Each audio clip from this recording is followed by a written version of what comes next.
Check, check, check, check, check. It's been a couple months, at least, since I did the silent film routine. Every once in a while, gotta keep you guys practicing your lip reading, right? You gotta practice your lip reading. And I was just saying tons of good things about you guys. So I'm not gonna repeat it. I am not gonna repeat it. All I'm going to repeat is welcome. Good evening, good morning, good afternoon, wherever you may be. This is episode number 68, which I've titled, Welcome to Durham. Yes, episode number 68. And you know which episode's coming next, right? 70.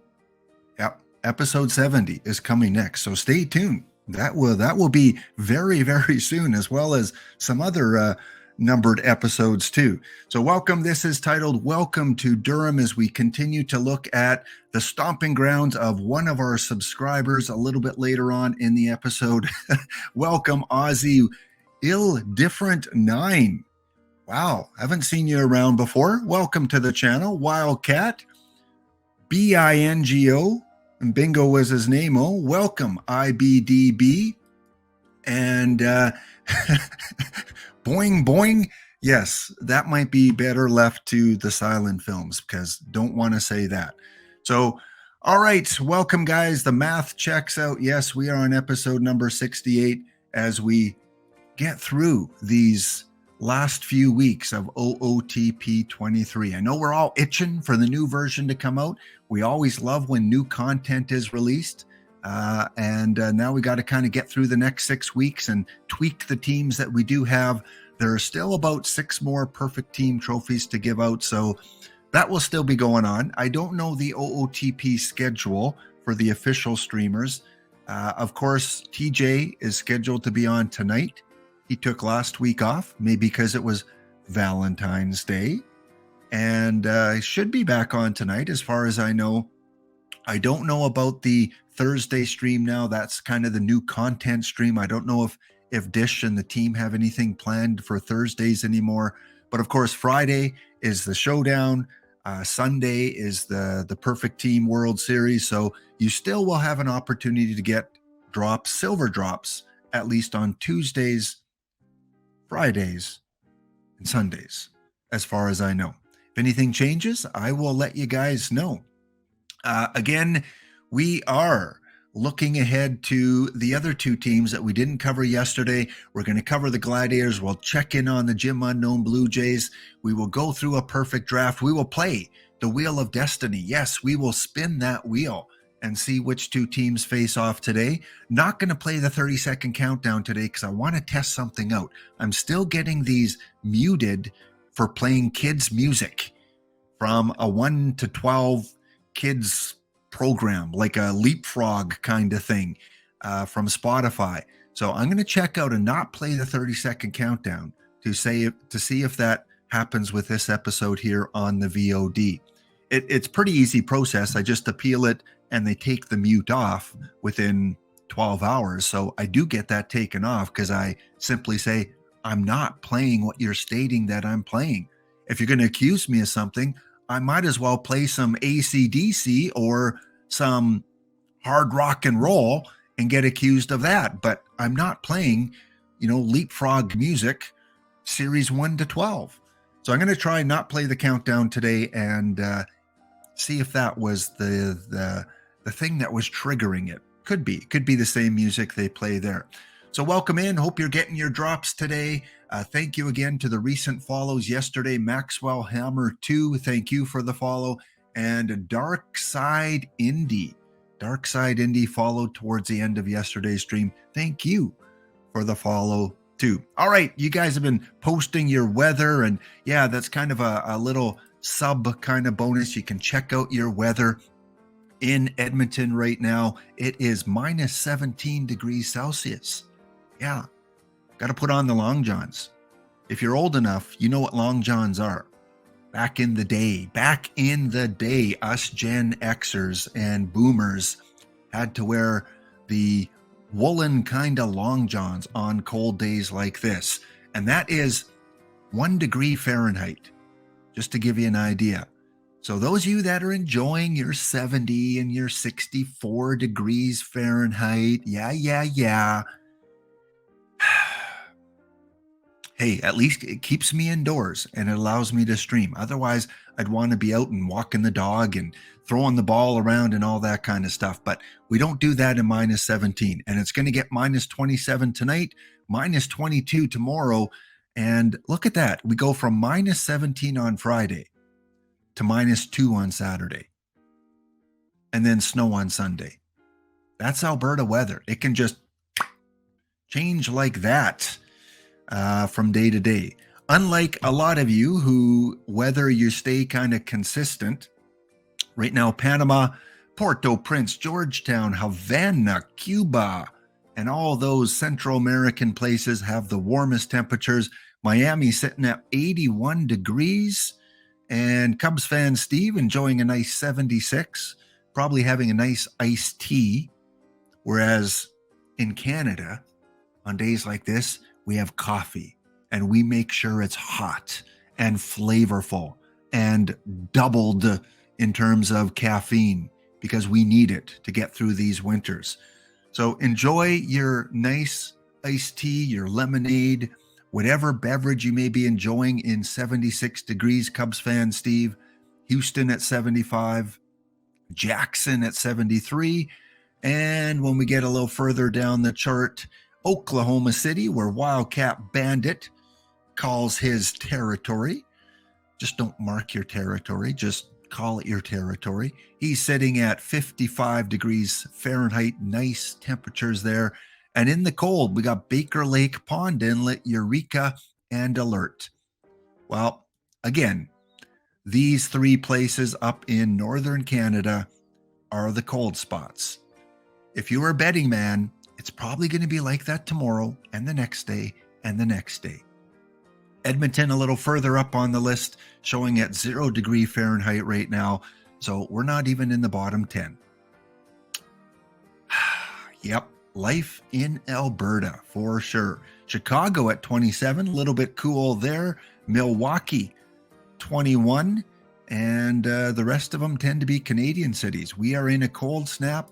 And in the east part of Canada, they're going to get some freezing rain, some ice rain, or whatever you want to call it out there. So if you're living in eastern Canada or in the eastern U.S., be careful when you're driving in this type of weather. All right. Yes, I am Laptop Hound. I stream Monday, Tuesday, Thursdays at around 1 p.m. Eastern. Between 1 and 1:30 is when I hop on. I am one of the affiliates, so you will get drops. You will get maximum 5 drops as you watch the affiliate streamers. And of course, as I like to mention, my YouTube channel got over 140 videos on there. And if you're watching this after the fact on YouTube, got a few subscribers over there, welcome to you watching this on the YouTube rebroadcast. No more new content coming out for tutorials or OOTP 23 for YouTube. There will be when the new game comes out. I'll throw up some more videos for that. Again, if you're a subscriber, I thank you. I thank you so much for keeping the channel fueled and running, and enjoy the ad-free version of the stream and the little perks that you get, including the weather, the command baseball, 8-ball, and lap fact. So feel free to use those for you subscribers and followers. Again, there's some emotes for you and more emotes coming for the followers once I reach the next threshold, which should be in the next week or two. They base it off on days streamed. You have to stream at least 60 days to get the new set of emotes. And I'm pretty close to streaming 60 days total. This is episode number 68, so I should be there. I should have reached that pretty quick. Here's a fact about Lap. I better not tell you he is watching. Yes, I see you. I see you sitting in your shorts and in your muscle shirt and sipping that beverage and pretending to work, right? I see you. Don't worry, I won't report you. Again, this week we are focusing on subscriber Heath DJ. Want to shout him out again this week.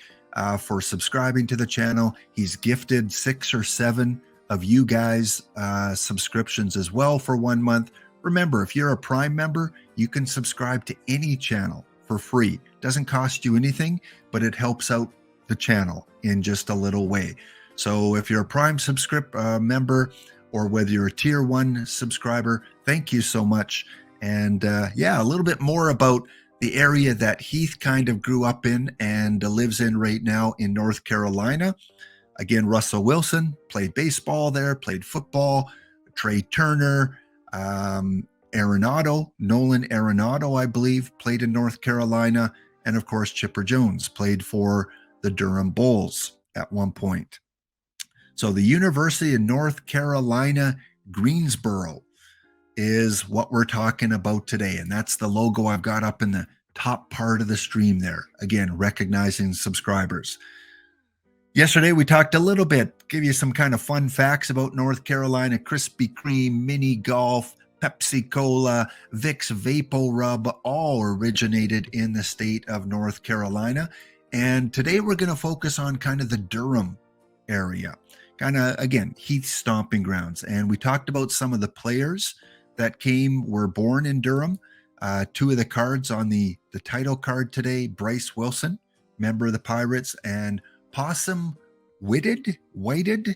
I'm bad with pronunciations. I'm sorry, guys. I apologize. A comment on my YouTube video yesterday about pronouncing Max Fried. I always say fried because that's how it looks. And I don't watch a lot of the U.S. baseball games, more of the Canadian Blue Jay games. So I don't come across him too much. So I apologize. It is Max Fried, not Max Fried, Max Fried. So if I mispronounce some names, feel free in the chat to educate me on the correct pronunciation. So yes, we are going to talk a little bit more about the Durham area. The most well-known Durham folks, Rick Farrell and Trot Nixon. Those are kind of the 2 names that stand out for me. Brian Roberts, I'm kind of familiar with, played 13 years. And the only active Durham player right now is Bryce Wilson. So way to go, Bryce. He's only got an iron card right now, so maybe he'll improve for the Pirates next year. Okay, next, if we go and we zoom in a little bit on the Durham area, let's go to Durham, shall we? This is like the Magic School Bus. Did you guys watch that when you were a kid, or is that a Canadian thing? Get on the Magic School Bus and go for an education. All right, there's Raleigh, there's Durham right here. So a couple things that Heath mentioned to me offline. His mom actually is or was a professor of creative writing at the North Carolina State University. I believe that's the one. He pointed out that there are 3 major universities within 20 minutes. So within 20 minutes, you've got North Carolina State, you've got Duke, of course, major university, Duke, and you've got Chapel Hill, or I don't know if it's North Carolina University or Chapel Hill or both, but 3 really big rivals within a 20-minute area. And Heath was telling me that a lot of pranks and, some innocent ones and some not so innocent ones take place between the 3 universities. But that's university life, right? Especially when you have 3 so close together. So if any of you guys attended Chapel Hill or Duke, or if you've been there, yeah, just post it in the chat. Are you kind of tied to, is that any of those universities your alma mater? I think that's what they say, your alma mater, university that you attended or family members attended. I know some of you yesterday mentioned your wives or girlfriends or partners had been to this area. So yeah, let's look a little bit at the Durham area, and Heath can kind of chime in if I'm missing anything. So of course they've got the AAA Durham Bulls, right? The Durham Bulls. And of course we know the movie Bull Durham, right? Bull Durham, I'm guessing, is based off that AAA club. It's been so many years since I saw that movie, but I'm guessing it was filmed in and around the Durham area. So we've got the Durham Bulls ballpark. Again, a place that Chipper Jones played in. Your AAA looks like a fairly nice AAA club. I know some of the AAA ballparks are, old and antiquated. This one looks pretty good. Of course, the bowl. Got a nice little patio, sitting area there that people can see. Hit bowl, win steak. Oh, all right. This is the first time I've come across this. Is this like a home run sign that if one of the players hits the bowl, everyone in attendance gets a steak? And if the ball hits the grass, you get a salad. Oh boy, that is the laugh of the day so far. Oh, the player gets it. Okay, I guess AAA, they're not always making big money. So the player can win a steak or a salad. Oh, yeah. All right, they do have kind of a wall of honor. So help me out here with the names. We've got Chipper Jones. Crash. I mean, in the movie, wasn't it Crash Davis? Is that in honor of, or is this a real life player, or is it a fictional player? Morgan. Is that Joe Morgan? I'm guessing that's Johnny Evers. Don't know this Montoyo. And then, of course, honoring Frank Robinson, which I'm sure many ballparks do. So just not sure which Morgan that is, and then which who this Crash person is. Joe Morgan. It is Joe Morgan. So Joe Morgan played in Durham as well. Very cool. Again, nice little sitting area. Get your beverage, get your hot dog. Usually ballparks have a specialty, like something that they're renowned for. Is there anything, Heath, in Durham, like a special meal or a special concession item that people can get? Right, there's the entranceway, Bull Durham, or Durham Bulls and Athletic Park. So yeah, over 3,000 photos here. We're not going to go through all of them. Just kind of give you a little bit of a look-see. He is Durham's first Hall of Famer. Cool. Yeah, I know that Chipper Jones on that poster showed that he was elected into the Hall of Fame. All right, there's the sign there. There it is. There is the sign. Hit the sign as a player and win a steak. It's like, I don't want a salad. I'm a ball player. I need my protein. I need the steak. Someone must be watching that then, outside the ballpark. Maybe it's this girl here. Maybe she's like, oh, I got to watch for 2.5 hours to see if a ball hits the grass. I would imagine the windows are all covered, right? Because you don't want balls breaking those windows. Although here they don't look, unless they're, like bulletproof kind of glass. Oh, cool. It was a carton of cigarettes for a long time. Of course, you got your beverages with the Durham Bull emblem on it. Some waterfalls, some looks like local artwork representing the Durham Bulls. Put it on the big part there. All right. Well, definitely, if I was in the North Carolina area, I would. They sure like to feature this sign, don't they? It's in a lot of pictures. Yeah, if I was in the Durham area, it definitely would seem like it's a cool ballpark. Oh, there's the rest of the statue. Okay, batter and pitcher. And of course, the burgers. Oh, it's in the movie. Ah, you know what? I'm going to have to rewatch that movie now, Heath, because now that I know a little bit more about the Durham area, it'd be pretty cool to kind of catch the movie and see some of the things again. Because I think that was, what was that, in the 90s? That movie that came out?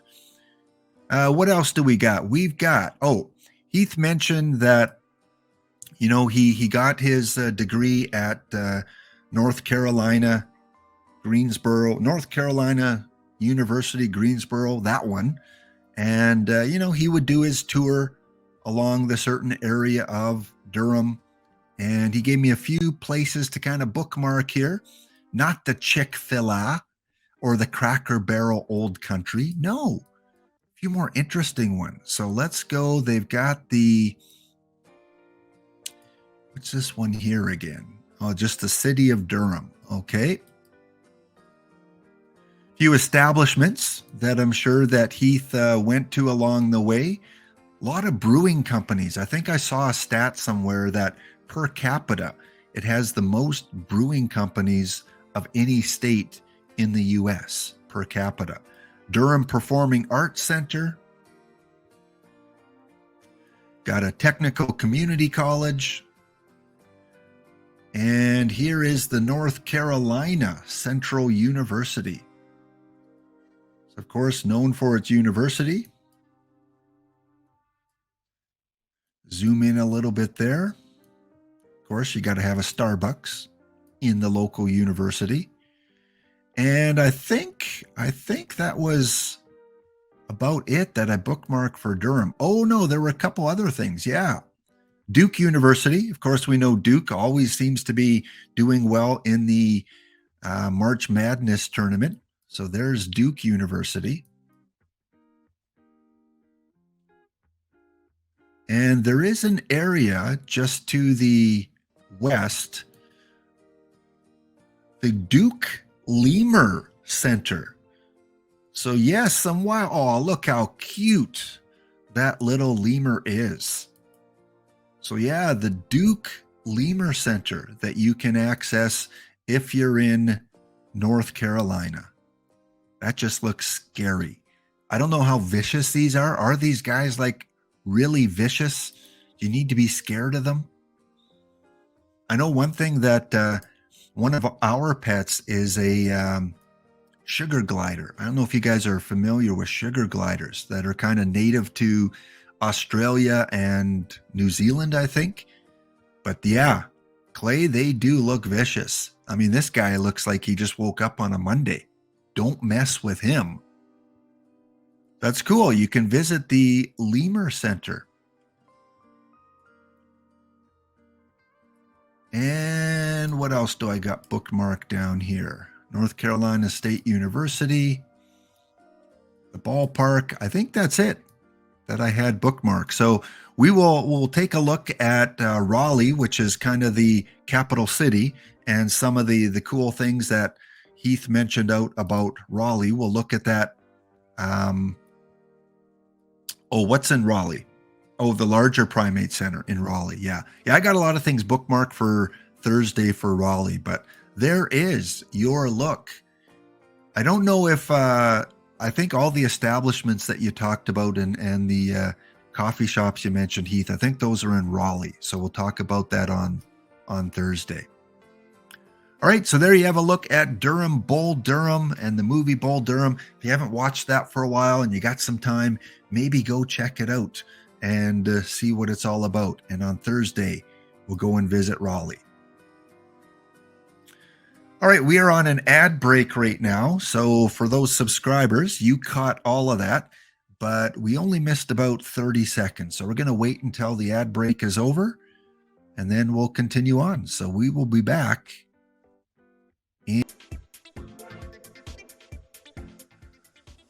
All right, welcome back after that ad break. We were talking about the Durham area, and the ad kicked in, and you guys, I caught it about 10 seconds after it kicked in. So we're good. We're where we need to be in terms of the ad break. And again, looking at the community of Durham.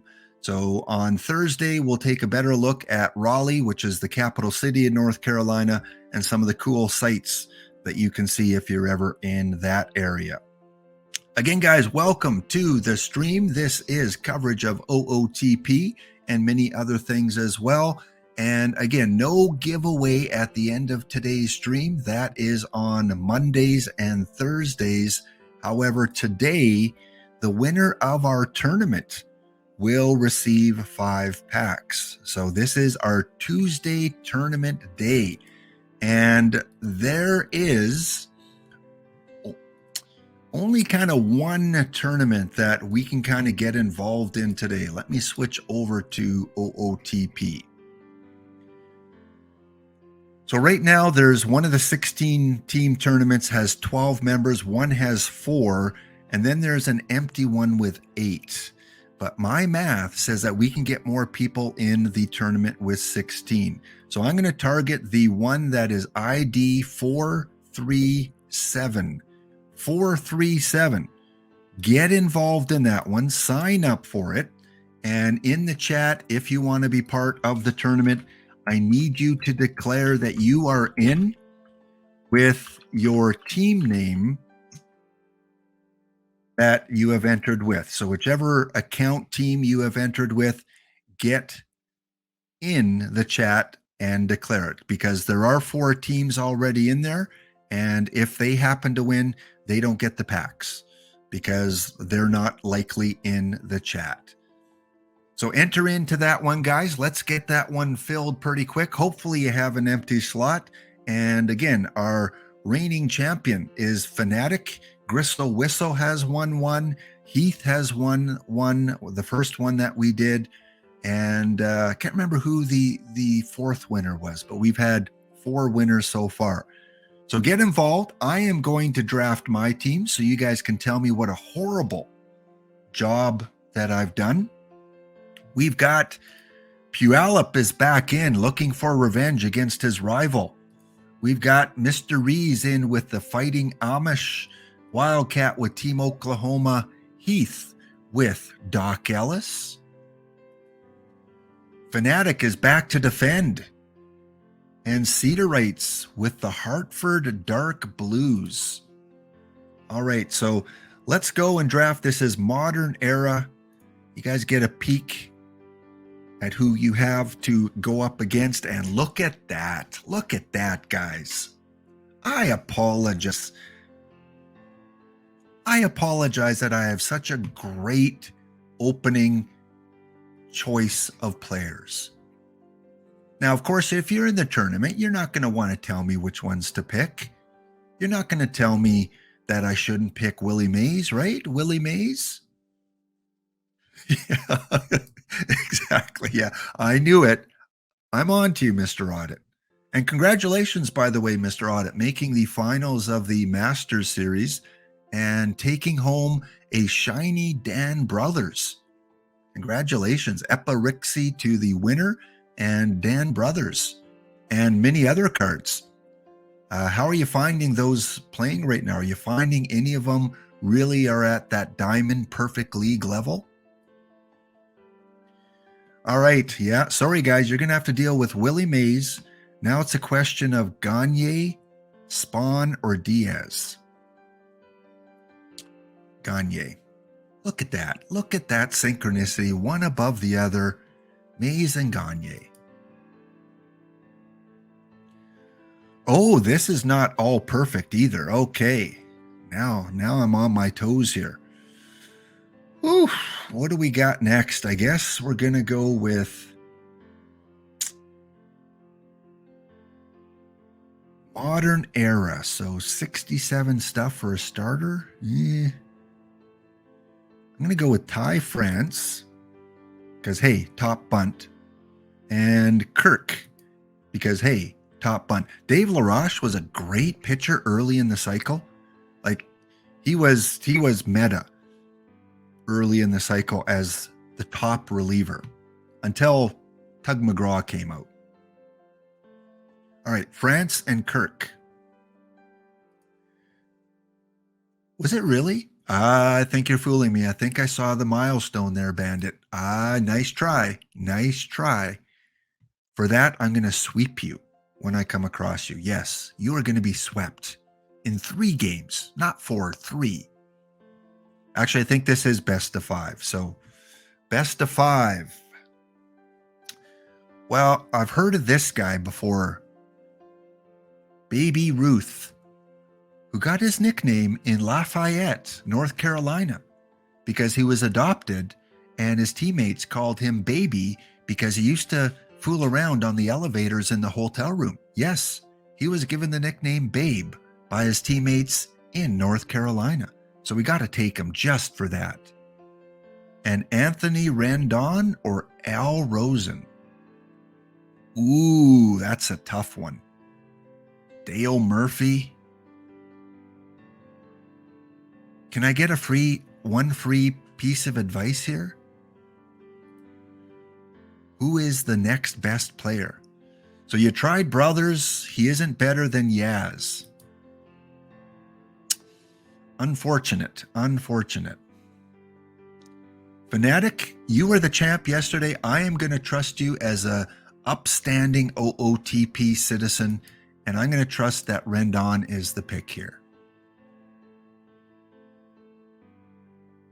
Good question. Let's take a look at the profile.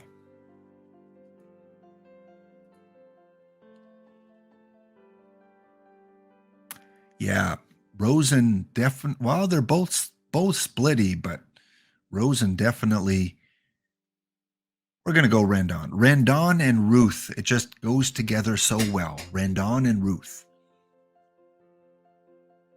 All right, I do have a catcher already, so I'm not worried about that. I'm sure there will be one in the last couple rounds. We got to get some pitching, though. Frank Kitson. You look pretty balanced. Good stamina. And Bob. No, stuff is too low.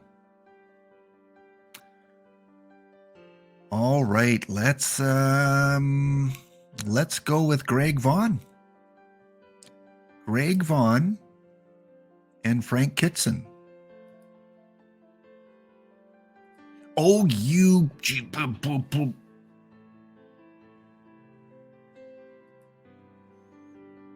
fanatic. You tricked me. You tricked me in taking Rendon. Well, I don't know who was the pick there. Was it Rosen? Was Rosen the pick? Let me know in your draft, guys, who did you take in the perfect round? I got Mays and Gagne. Hard to beat. Unless you got Mays and like Satchel Paige or something like that. Who were your two picks? Dave Brown, your balance, Bud Davis. Man, almost wish I didn't take my catcher so early. There's some good ones here. Got a third baseman. I need a second base and shortstop, and all they're giving me is third baseman. Well, not liking many of my choices here, I'm going to go with Tanner Rainey in the pen. Cedarite's got Juan Soto and Kirby Yates. Mr. Audit, I think Mr. Audit needs some tutorial service. Taking Baz and Machado. He's always so low-key. You never know if he's serious or not. You're going to have to check his team out. Oh, he didn't enter. Okay. Denbrew got Dizzy Dean and John McGraw. Trout and Risotto. All right, so I'm liking McCovey and Molitor. I'm liking my Mays and Gagne. Schwarber and Thompson. Speaking of Schwarber. Oh, that's this round. Okay, thank you. Thank you, Timbuktu. Thank you for the advice. Schwarber and Thompson. If I win, you can blame Timbuktu. George Kell, I don't care I have a third baseman already. One of my top 5 cards in the game. I like George Kell. And Sam Bankhead. Howard Johnson. Oh. Sorry, George. Rewind. Sorry, George. I have to take Howard Johnson. Oh, are you kidding, Fanatic? No wonder you win these things. You always have good first rounds. Gwynn and Ted Williams. Rendon at second. Yeah. Mr. Audit for the win. And then Howard Johnson at DH. Still need a shortstop. I guess I can still take Kel unless Hod. Nah. I got one more gold round, so I'm gonna hope I get some good pitchers there. Kel and Johnson. Johnson at DH, Kel at third.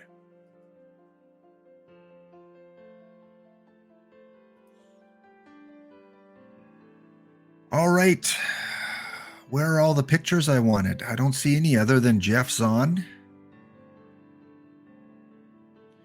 What do I got? I got 3 starters. Well, it's not bad. It's not bad. I am going to take Zahn, even though he's not the greatest. And then center field, Jimmy Barrett. Gorman Thomas. Ooh, 109 power. Nowhere to play him, though. Nowhere to play him. Vaughn in left. Let's rank this by position here.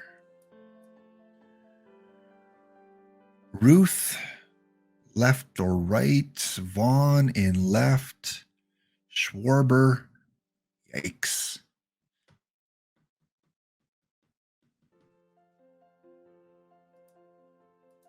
Too many good choices.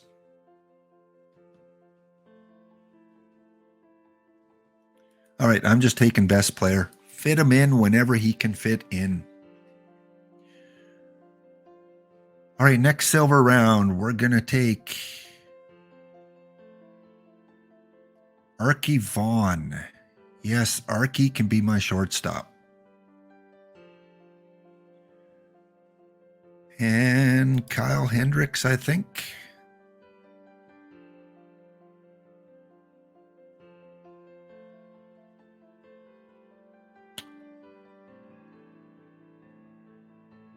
Jake McBride is good. Wild Bill Wright. Yeah, let's go with Vaughn and Hendricks. What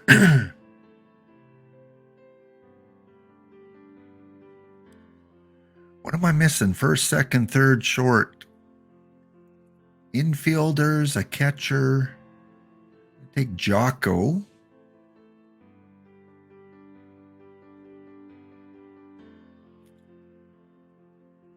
And I guess a pitcher.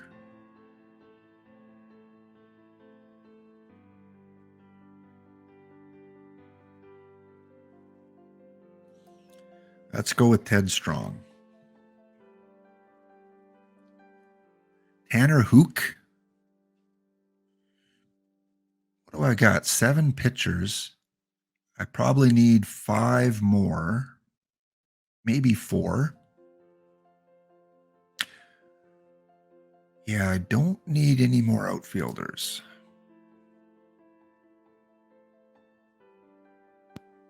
Man, Mike Joyce, 20 stuff.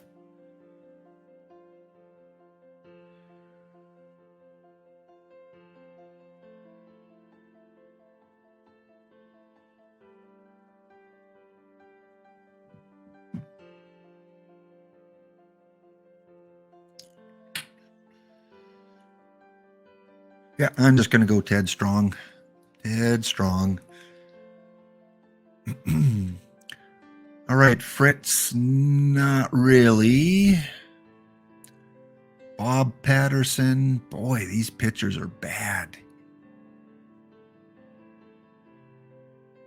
Bingo. That must be a sign. Someone mentioned bingo at the beginning of the stream. Bingo. And I've got no choice. I got to take one of these guys. Fritz.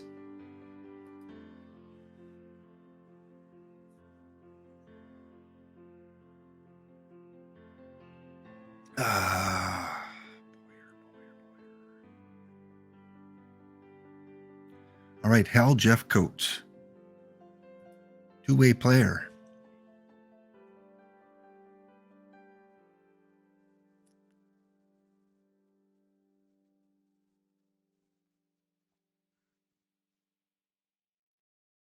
Ooh, Cal Raleigh. Geez, Rayleigh. There's a sign. I should have had him as my second catcher. I jumped the gun. All right, Parker Mushinski and Hal Jeffcoat. Not bad. Not bad for a couple pitchers. 6, 8, 10. Okie dokie. At least one more pitcher.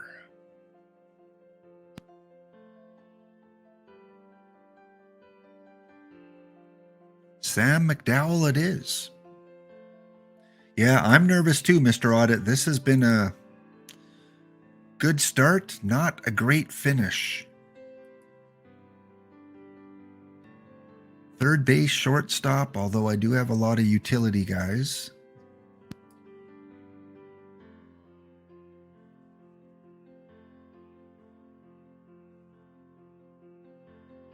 Don't need first base, shortstop.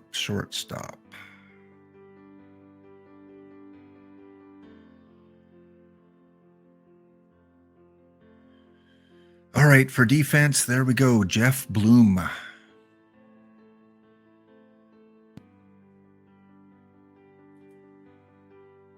I'm sure most of you guys have finished drafting already because usually it doesn't take as long as I take on stream. And let's take a look, shall we, at what we have. This is a best of 5. Modern era. All my starters have pretty good stamina, so we're going to go 99, except for Kitson. We're going to go 108.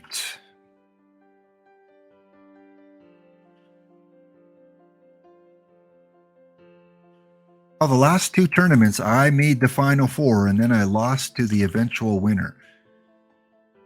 I lost to Fanatic, and I lost to Gristle, and they went on to win. So if I can make the Final Four with this team, I will be ecstatic. Gagne, stopper roll. Let's go high leverage.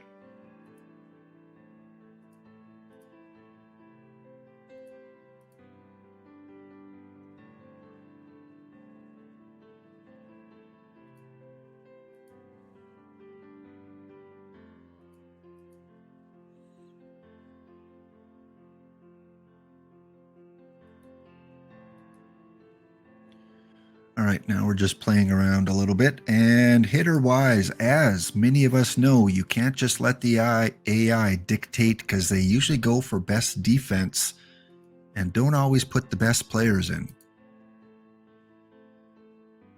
Welcome, everyone, again to the stream. Over 180 of you spending part of your Tuesday with me. Thank you so much. Thank you so much for the following. Coach Ruffy, ESC_V. And Mick Bicky. Thank you for the follow as well over the last half hour or so. Hope you guys are into OOTP and playing some of these free tournaments because you get free is good.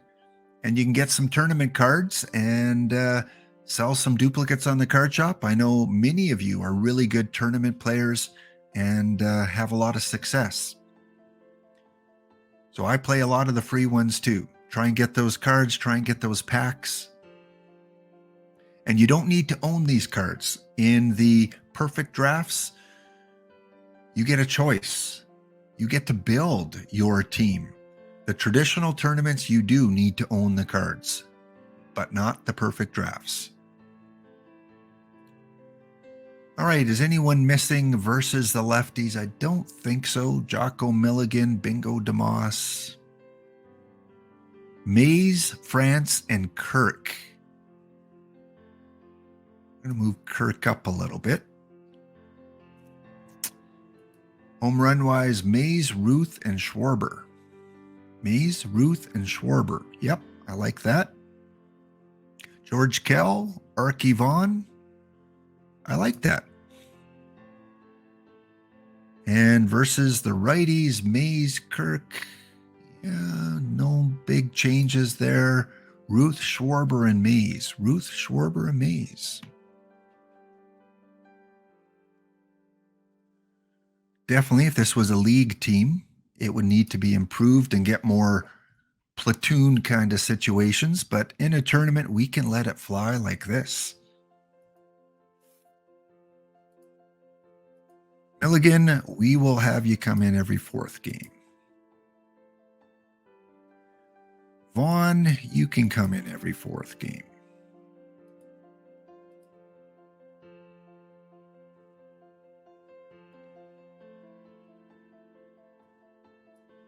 Pinch hitters, pinch hitters, pinch hitters.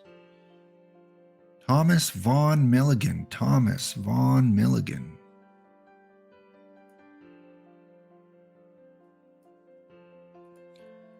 All right, we will let it fly at that. Well, a lot of you are saying that you had a pretty bad draft, and I'm okay with my lineup. My pitching's probably the weakest part, but Howard Johnson, Ty France, Babe Ruth, Willie Mays, Schwarber, there should be some home runs hit. Look at that power. Defense is okay. Archie Vaughn, Rendon, Kirk at catcher. So we'll see what the random generator decides to give us.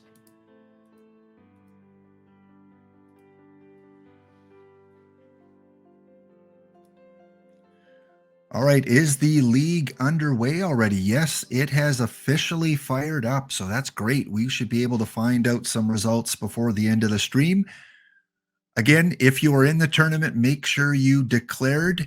Already filled up, Luke. We already got that tournament filled up. It was already had 4 people in it. The other one had 12 people in it. So we took the one that had least amount of participants. We'll do another one Thursday. Again, usually around 1:30. So if you're on stream about 1:30 Eastern on Thursday, that's when we usually fire up the tournaments. All right, let's take a look at the first round matchups. We've got defending champ New York Fanatics playing one of the people that was already entered. So, got to take him down, Fanatics. San Antonio Scorpions against the Orleans Firebirds. Swindon Squirrels up against the Busan Lynxes. And Team Oklahoma Wildcat Bandit up against the Whips. I saw the Whips name in here somewhere. Who had the Whips? Where are they? Scroll way up.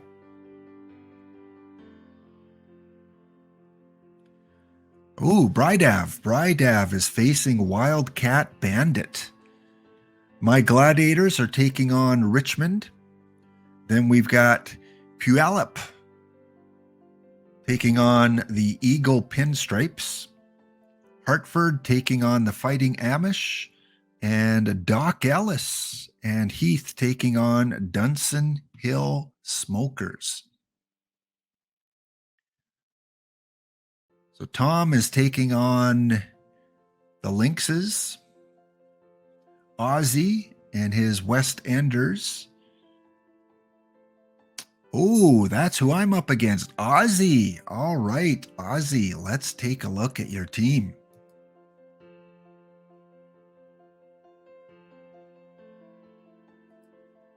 Place your bets, place your bets. You saw my lineup. This is what I'm going against. I am going against the perfect Pete Alexander, Herb Pennick, 94 rated card, Bill Foster. He definitely has the pitching edge. Andrew Miller as his closer. All right, he's got the starting pitcher edge. I think I have the high-end relievers over him. Although he's got a good bullpen. Some of the platinum cards. Yeah. Let's check out his hitting. What do we got? Doby, great leadoff guy. Bogarts. Oscar Gamble. Good power there. Ramirez, Zimmerman, Klesko, Joe Gordon at second, Johnny Frederick, and Bob Barton. Definitely a catching weakness. Barton and Heath as the catchers. Well. Let's take a quick through the lineup. I will make my prediction here as we are getting through an ad.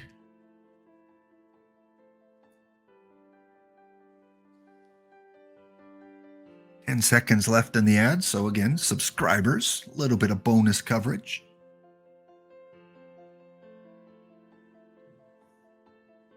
All right, welcome back, guys, from the ad break. And we are just kind of taking a look at some of the teams that were just drafted today to try and win those 5 standard packs. Again, 4 of these teams were already in place. If they win, then they don't get the packs.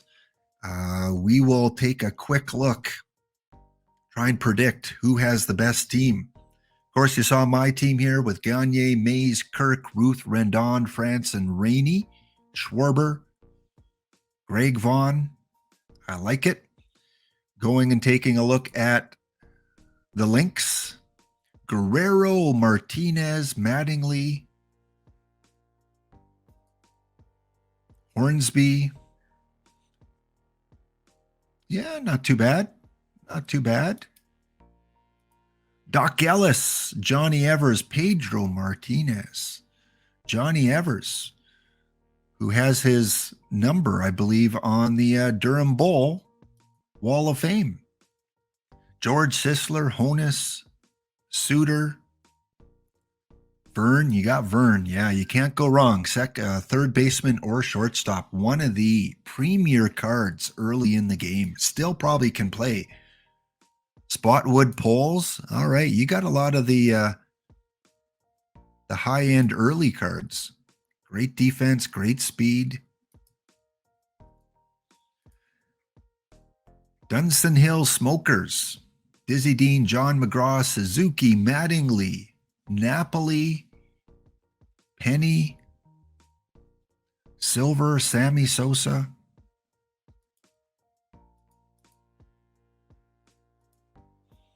Eagle Pinstripes, they got the Dwight Gooden, the Bryce Harper, Ricky Henderson, not the Ricky Henderson, but the Ricky Henderson, Sundberg, Mayberry, Willie Wilson. Hartford with Juan Soto, Kirby Yates, Nico Horner, Logan Webb.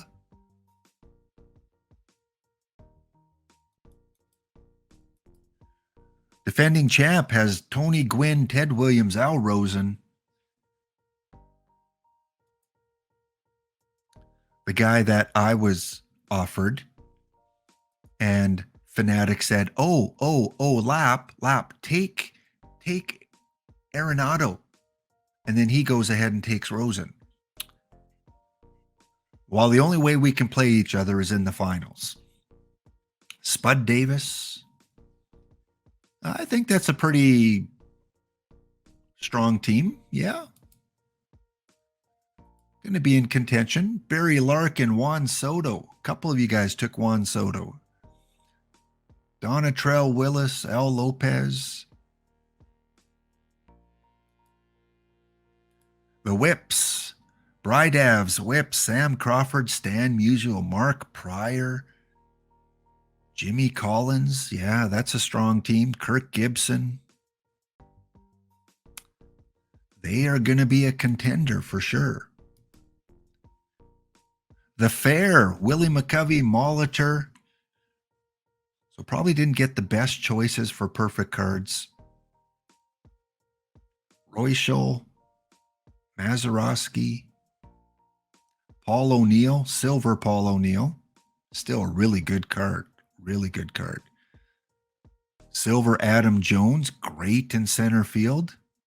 Yeah, you got some gems later on. L Dark.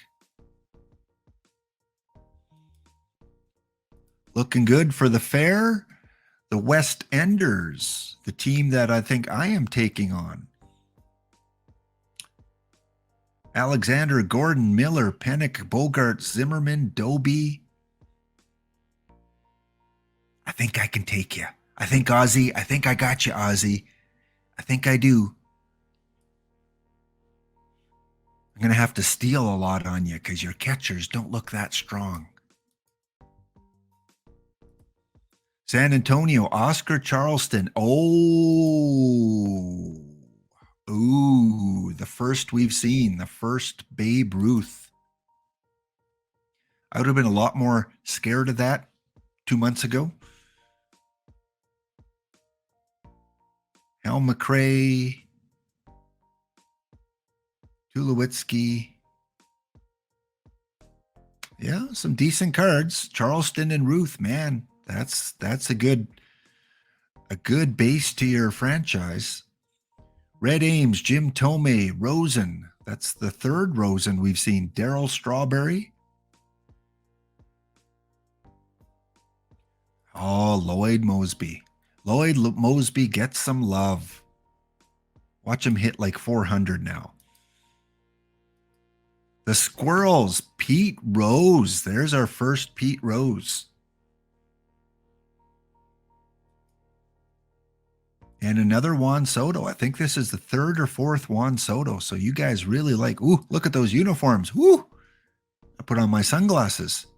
Those are like 80s, neon 80s. Stillwater, Team Oklahoma. This must be Wildcat Bandit. Red Ames, Jim Tomei. I think we looked at that team. Looks very familiar. Another Lloyd Mosby.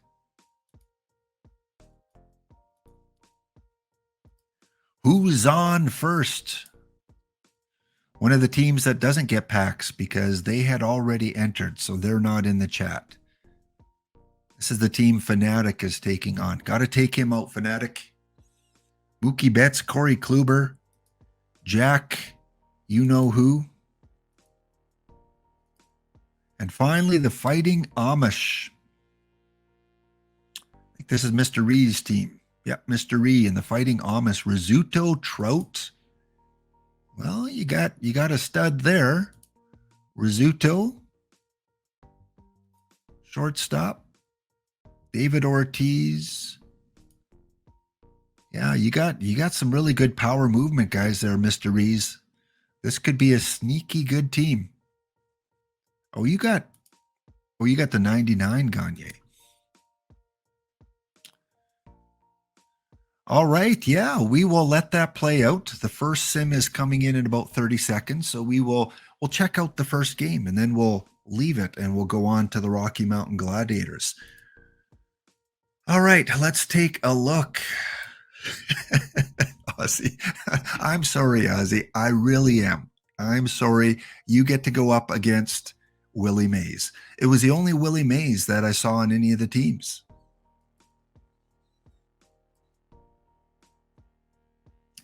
It's pretty bad. All right. So good luck to everyone in the tournament, and we'll see. We'll see how it plays out. Your only pitching choice in the first 4 rounds. Ooh. Hey, Gorgo. Good to see you, Gorgo. Back from the dentist, getting ready for some future retreatment of a prior root canal. Oof. Ouch. Well, hope you're doing well. Hope you're on the mend there, Gorgo. Hope you can still enjoy your coffee and you'll be able to stream tomorrow. Sounds like it. You said you have no pain. So you should be ready to go tomorrow. And hey, maybe Ted knows a guy. Hey, Gorgo, Ted knows a guy. He can hook you up. He can hook you up with some good post-root canal surgery medicine. And Gorgo's good for tomorrow. Excellent. Good. Gorgo will be back tomorrow. And again, if you're new to the channel, if you're new to the stream, go check Gorgo out. Again, great content. gets a lot of good lucks on his packs, and one of the affiliate streamers, so you can get your drops on his channel too.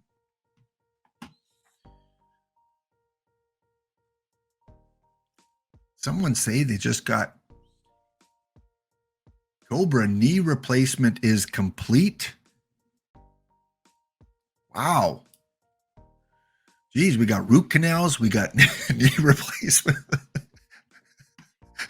Is this OOTP or Cocoon? Are we in the movie Cocoon? Boy, you guys are on the mend here. Well, I hope everyone's doing well. I know EVC was feeling under the weather yesterday too. He wasn't on stream, so it is that time of year. You're in the recovery room. All the best to you, Cobra, on a speedy recovery.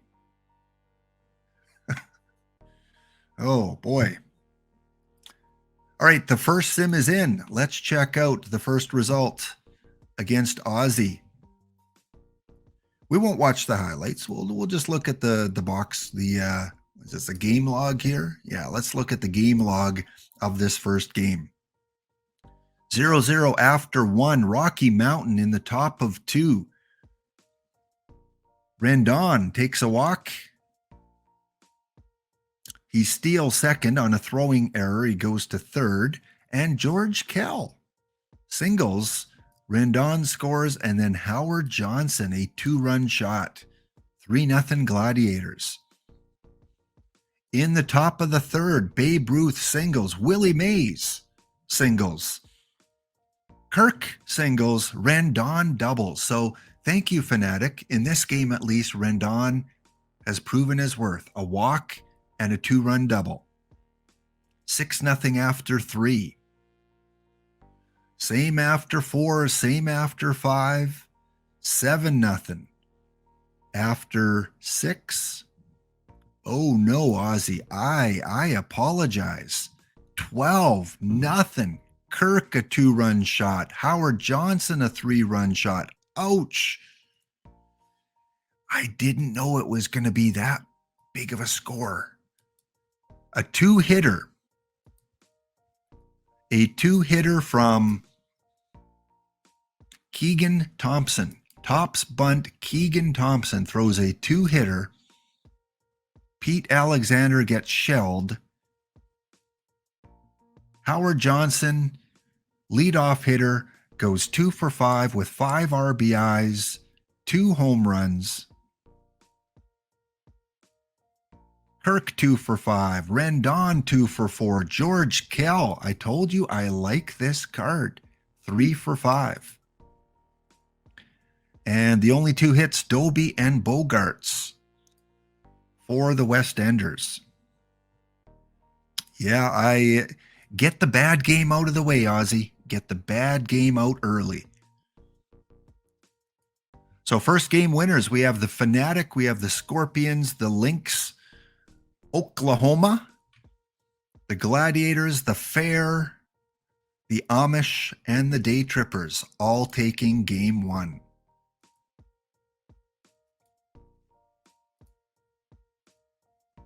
That Keegan Thompson card is a god. I haven't heard much about it, Indy. I haven't heard much about that Keegan Thompson card, but he's definitely, as a tournament player, he did really well. All right, we're going to exit OOTP for a minute here. I want to go over something else.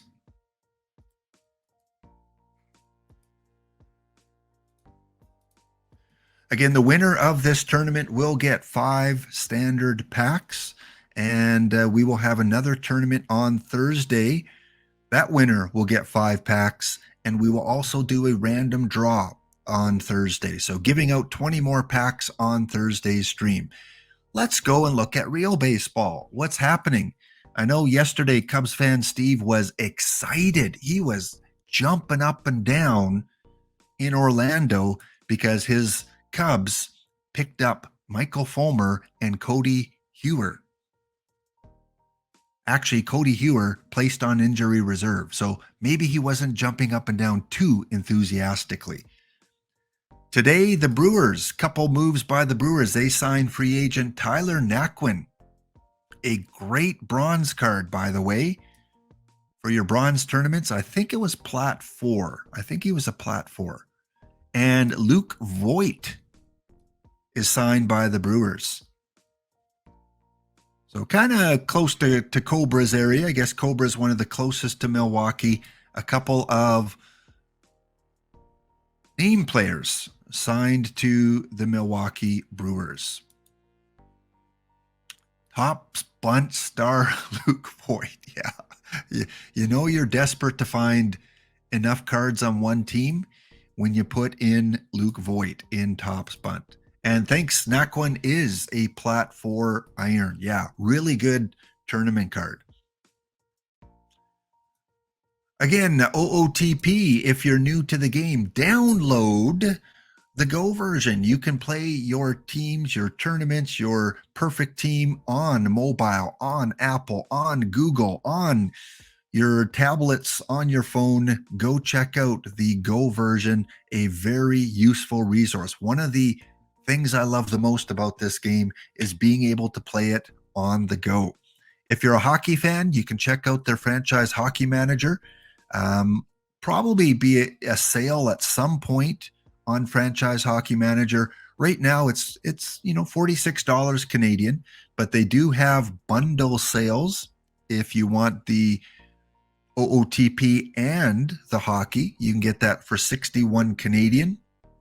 Let's take a look at American prices since most of you are in America.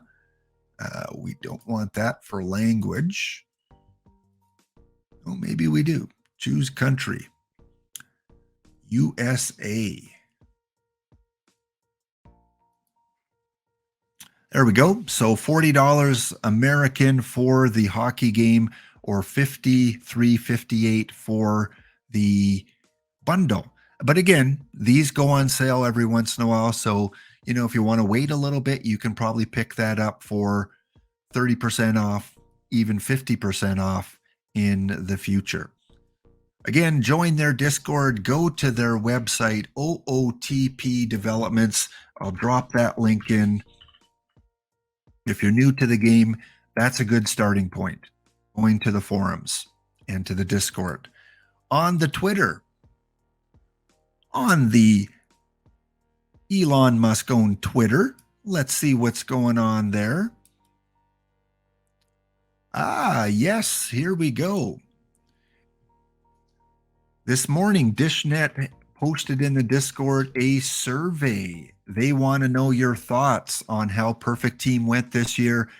Again, you can be critical, but constructively. Trash talk doesn't get you really far when you fill out surveys. You can be critical in a positive way, and I'll fill this survey out at some point. But there is on Twitter, on Discord, a survey that you can give your input about this year's version of the game. I will drop the link in chat to that survey.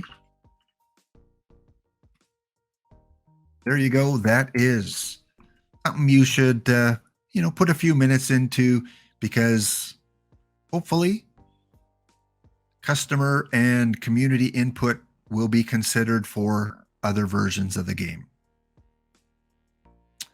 So that's all the new Twitter stuff. There is the Discord post at 10:38 a.m.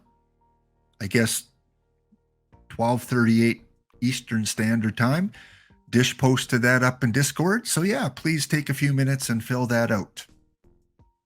Once again, congratulations to the Barred Owls and manager DPL1 for taking home the Perfect League World Series Championship on Sunday, 2062. He will be receiving, or she, or whichever pronoun they go by, they will be receiving the physical trophy at some point. I know Fabtron just received the trophy last week and showed it off in Discord. Again, congratulations to the Barred Owls on taking home the championship. New cards, again, the newest cards were on Thursday of last week. The last new content were the milestone cards.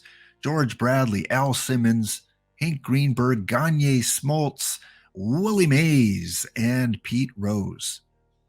My general observations that diamond and above, Gagne, Mays, for sure. Gagne and Mays. Rose, pretty good. More utility kind of guy. He can play a lot of positions, but none of them really great, except maybe left field. Smoltz, low-end reliever or low-end starter, maybe your number 5 guy, or probably more suited in the bullpen. Greenberg, absolutely, versus lefties. He can crush the ball, but he's going to strike out a lot. So if you're willing to take the risk of a lot of strikeouts. And Simmons and Bradley, I don't think they can play above gold. I haven't tried them. I'm not going to try them, but probably not a wise investment if you want to go above gold. That's just my general consensus. I'm really high on Gagne, of course on Mays. Smoltz and Rose would be kind of a tier down. Greenberg kind of in that tier down too. So I kind of see 5 of them playable, but only really Gagne and Mays up to that perfect league level. Maybe Greenberg. Maybe if you want to platoon them. I don't know. What do you guys think about some of these cards? All right, we are closing in on our next break. So what I'm going to do is after the break, we are going to play our next Sudden Death, Wheel of Destiny, historical exhibition. We've played 4 of them already. We've got 4 more to go to get down to our final 8 teams. So let's spin the wheel and see which game we're going to get to today. Got a couple Blue Jays teams there. We've got Mr. Ree's Orioles. We've got, seems like the whole OOTP development team, Tigers, White Sox, and the Senators, and even one more Met team. All right, let's spin the wheel. The first team.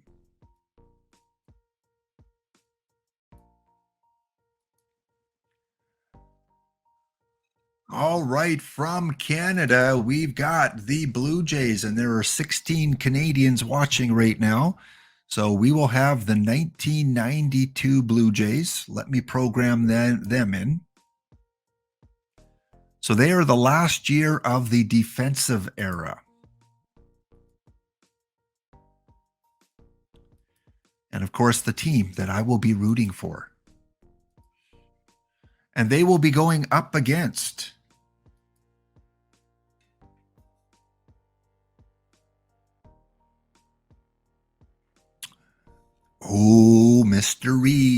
mystery. We've got the 2008 Baltimore Orioles.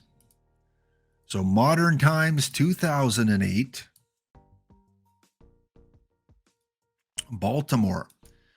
So now we just have to determine whether Baltimore gets home field or whether it's going to be in Toronto. Will Baltimore keep home field advantage? The cat goes round and round, and Baltimore, oh, it's kind of in the middle there, will not retain home field advantage. All right, so we are going to program that in and switch the teams. So Toronto will get home field advantage. Frostcrest, welcome to the stream. Let's go and switch over to OOTP. And share. And we'll go back here. So you sold Ty Cobbs for Willie Mays. So you believe Mays was an upgrade over Cobb. Yeah, that definitely makes sense. And you got lucky and pulled him a month or so ago. Congratulations. That is one card everyone, after Ricky Henderson disappeared, I think most people wanted that Ty Cobb. or Josh Gibson. So here we go. We got the Baltimore Orioles on the road from 2008. They are facing the 1992 Blue Jays. Laptop Pound versus Mystery. That's basically what we got here. And I need to go back and make sure it is injuries off. Okay, good. Injuries are off. Again, we are only going to play one game. The winner moves on, and we're playing the default modern era strategies. Blue Jays sweep in the one game. Default era, one game. Injuries disabled. There we go.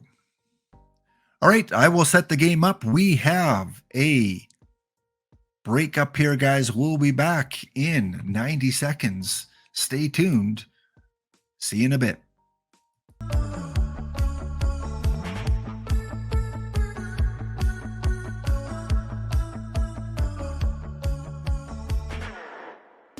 All right, welcome back as we get ready for this historical Wheel of Destiny matchup between the Toronto Blue Jays from 1992 and the Baltimore Orioles from 2008. So let's get this done. Let's see who is going to advance into the round of 8.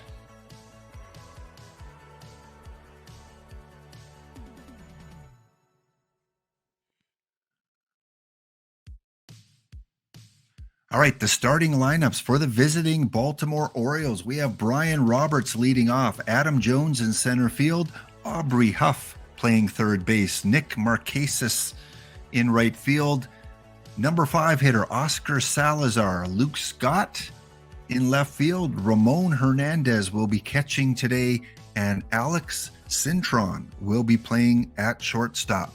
And pitching for the 2008 Orioles, Jeremy Guthrie, who in this season went 10-12 with a 3.63 ERA. For the Toronto Blue Jays, leading off, Roberto Alomar, Manuel Lee at shortstop, Dave Winfield, 40-year-old Dave Winfield will be hitting third, John Olerud at first base, Candy Maldonado will be playing left field, Devo still on the team at this point. He will be hitting 6th. Pat Borders catching, Kelly Gruber at third base, and pitching 16-5, 28-year-old Juan Guzman. So the edge, the game is giving the edge in every category except for the number 4 hitter. They're giving it to Nick Markakis over John Olerud. Every other category given to the Jays except for a tie between Winfield and Aubrey Huff. So the game is saying the Blue Jays should win this game handily. Let's get underway and see how this plays out. Welcome again. Over 200 of you here joining in on the broadcast. Thank you for tuning in today. Again, we will check in on our tournament a little bit later. And we don't want to look at these cameras. No. We want this camera here.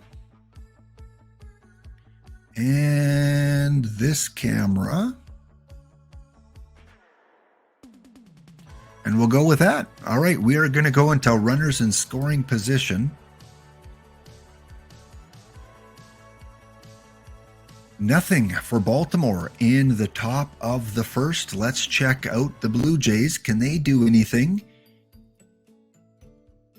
They have a runner on second. So Roberto Alomar on second base, one away for Dave Winfield, 40-year-old Dave Winfield. Can he cash in the first run? Here's the pitch, and that's lined into right field. That goes up against the wall. Alomar will score easily, and Winfield slides into second with a double.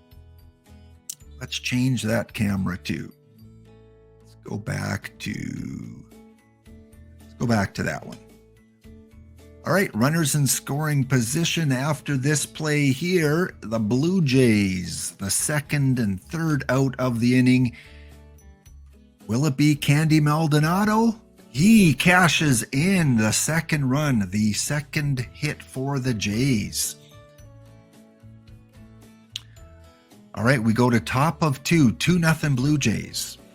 Guzman, no hits until now. Yes, we have Oscar Salazar on second, Luke Scott at the plate, one away, and he strikes him out.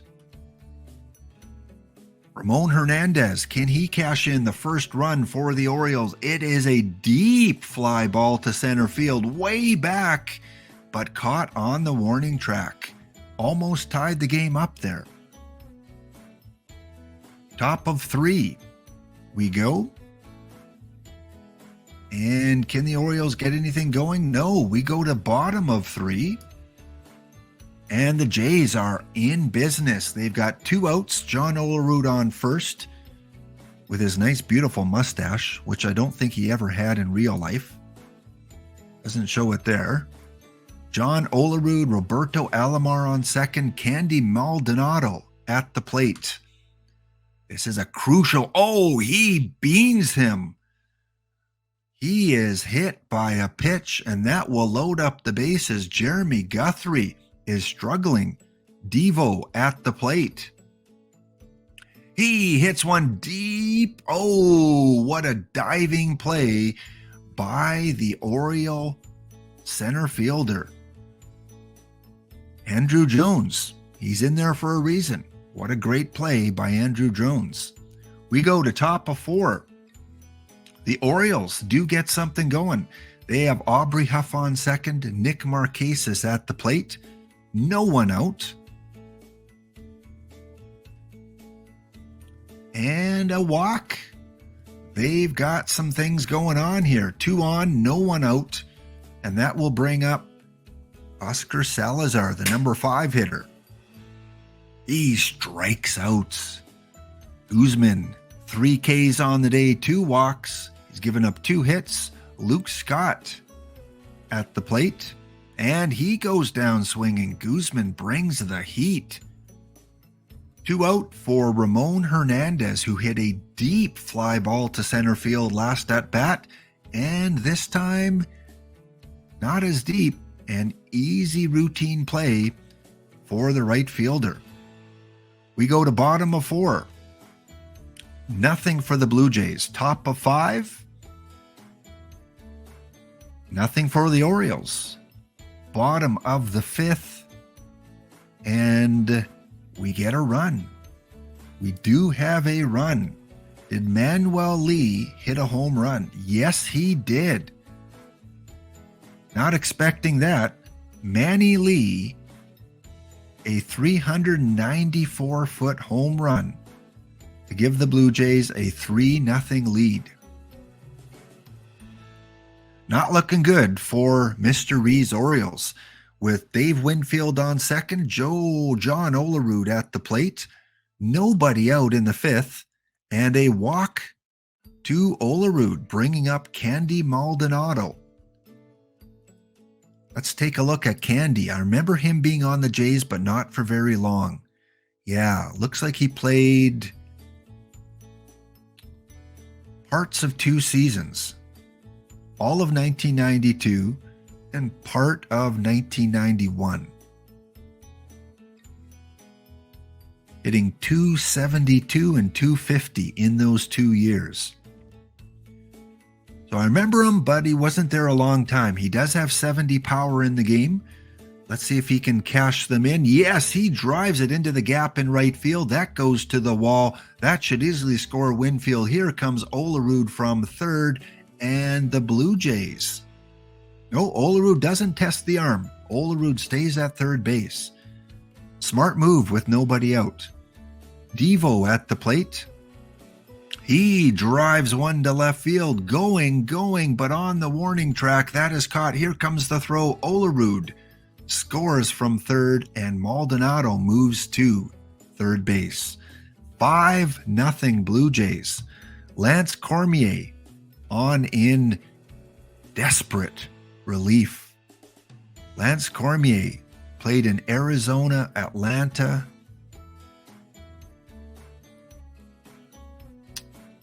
And in 2008, this was his only season in Baltimore. He would go on to play for Tampa Bay and then Los Angeles. So he was 3-3 with a 4.02 ERA. Maldonado at third, Borders at the plate. That is driven into center. That's going to fall and score, Maldonado. Borders with an RBI single and a 6-0 lead. Kelly Gruber at the plate. He drives one. That should be a, oh no, they can't turn the double play. Fielder's choice. Gruber safe at first. And Juan Guzman, he grounds out to first. What we would expect from a pitcher. So yes, they do have the pitchers hitting in this game. No designated hitter. All right, we go to the top of 6. Orioles, nothing. 2 hits, that's all they've got. Guzman pitching a gem. The Blue Jays again are threatening. John Olerud at the plate. He takes a walk. That will load them up. And Maldonado, the man of the hour, he's been up in many critical situations. This could be the game. He lines one into right field. That drops. It only scores the 1 run, and the bases remain loaded for Devo White. Oh, Devo White goes down swinging. 2 away, 7-0. Pat Borders at the plate. Pat Borders lines one into right. That's going to be caught. That is it for the Jays in the 6th, 7-0. It's now or never for the Orioles, and they do get a run. Looks like a leadoff home run from Oscar Salazar. 398-foot home run by Oscar Salazar. And Luke Scott at second base. Ramon Hernandez at the plate. Guzman with the pitch. Another high fly ball to right field. 1 away for Alex Cintron. He takes a walk, and Juan Guzman is starting to falter a little bit. He's gone 6 1/3, 3 walks, 7 Ks, facing Kevin Millar. Millar drives one into center field. Runners cannot advance. 2 away for Brian Roberts, the leadoff hitter for the Orioles. A weak ground ball to second. That does it. The threat is over, and the Orioles do get a run, but 7-1 as we head to the bottom of 7 and the 7th inning stretch, which in laptop hound terms is a sip of coffee.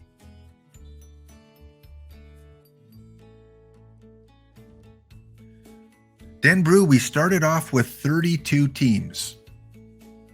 So we spun the wheel initially to find out the era, then we spun the wheel to find out the year, and then we spun the wheel to find out the team that would participate. And it was a 1-game playoff to get to 16, and now we're getting down to our round of 8. So pretty much you have to win, what would that be? 1, 2, 3, 4, 5, 6 in a row. Whichever historical team wins 6 games in a row wins the championship. So they have to go on quite a run. Kelly Gruber at the plate in the bottom of 7. He will pop this up. 1 away for the Jays. That will bring on Joe Carter. Joe Carter into pinch hit against Alberto Castillo. Is it going to be a home run to left field? Are we going to see that home run? He hits the ball to shortstop. That will be out number 2. And Roberto Alomar takes a walk, bringing up home run stud Manny Lee, who hit a home run earlier in the game. And Alomar steals second easily. He goes into second base. Manny Lee flies one, and that's going to drop a little looper into center field. Alomar's stolen base pays off, and Manny Lee advances on the throw to home. We have an 8-0 game. Oh, this is bad. This is bad for the Orioles. Dave Winfield. That will be it for the Jays. They score one, and at the top of 8, the Orioles get nothing. Bottom of 8, the Jays take mercy, and they don't score. We go to top of 9.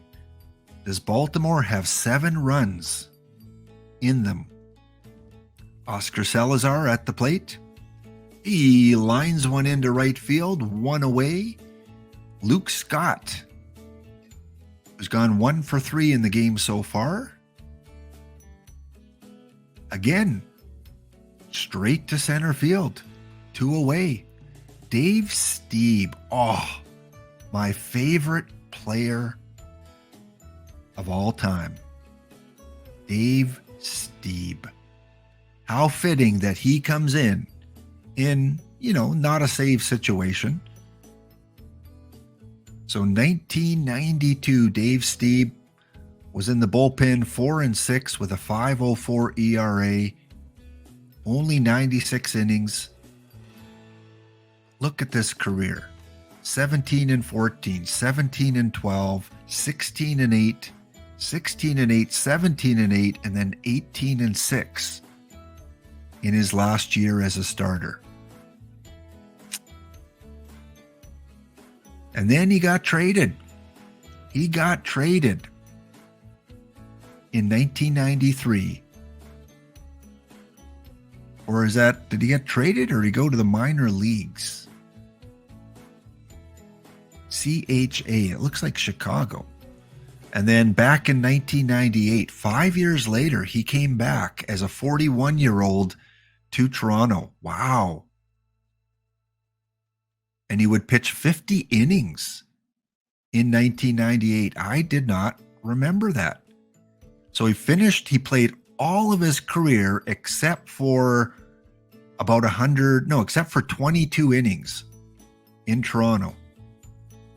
And then 5 years after he left the game, he came back. Even had a win. Way to go, Dave Stieb. 2 away, will this be the ball game? No, the Orioles are going to extend it and say, we're not quite done yet. And they get Ramon Hernandez on first base. That will bring up Alex Cintron to the plate. Hitless on the day. Stieb delivers, and that is driven, and Olerud can't pick that ball up. That is going to go to the corner, and Ramon Hernandez goes into third. Cintron into second. That brings up the pitcher position, and Melvin Mora, 36-year-old Melvin Mora, comes to the plate. Mr. Ree remembers Melvin Mora. I believe one of his favorite players, if I recall, from a couple weeks ago. So Melvin Mora in 2008 was 36. He hit .285 with 23 home runs. So he's got some pop. In fact, it was his best season in terms of RBIs. He had 104 and only 70 strikeouts, a 3.0 WAR, and 146 hits. So career high, or tied for the career high in RBIs, and it looks like it was his third best season. So he was playing well as a 36-year-old. And the father of quintuplets. Oh, are you serious? Wow. I wonder how many are going to go on to play baseball. Let's see. Can he continue the game? My player against Mr. Replayer. What a fitting way to end the game. Mora, no, he says, we're not ending the game yet. He drives one into right field. That is going to score the second run. And 2 out, 2 on, top of the order. Dave Stieb up against Brian Roberts. Roberts, oh, right where the outfielder was positioned. That could have been dangerous if it was a little bit higher and longer. But no, the Toronto Blue Jays from 1992 win the World Series and move on to the round of 8. Juan Guzman is your player of the game. He gave up 4 hits, 1 earned run. Dave Cone, 1/3 inning relief, and Dave Stieb with 2 innings of relief. Manuel Lee with a home run. Oscar Salazar with a home run for the Orioles. And Dave Winfield went 3 for 5. Candy Maldonado 3 for 4. And for the Orioles, Oscar Salazar, the only multiple hit player, going 2 for 4.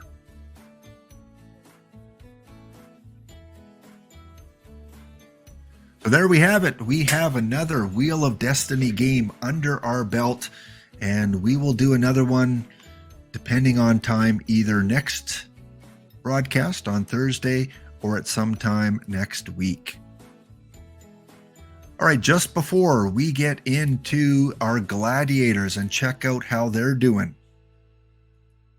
let's go back to the main screen here.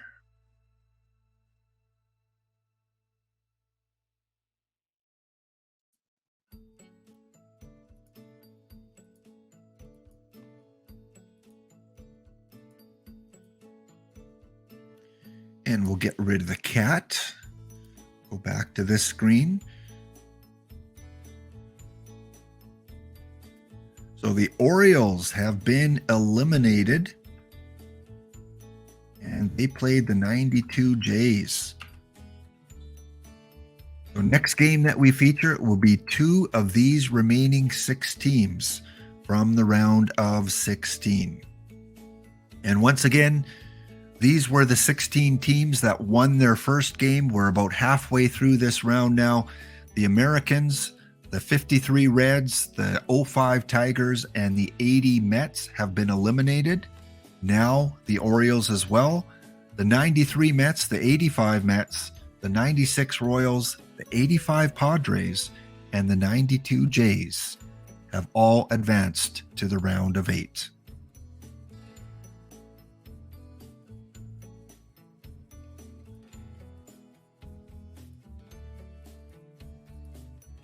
All right, let's check in and open some packs in just a little bit.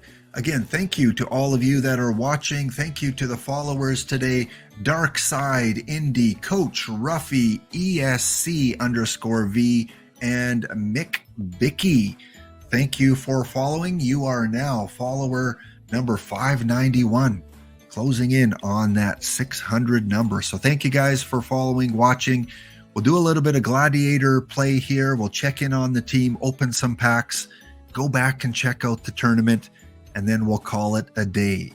Nersha Benko will be on a little bit later in about an hour and a half time, but we'll go about another half hour here in case you need some drops. All right, my Rocky Mountain Gladiators. This is the team that I've first started with in April, the end of April when the game came out. And Perfect Team was delayed for a little bit. This was my main team.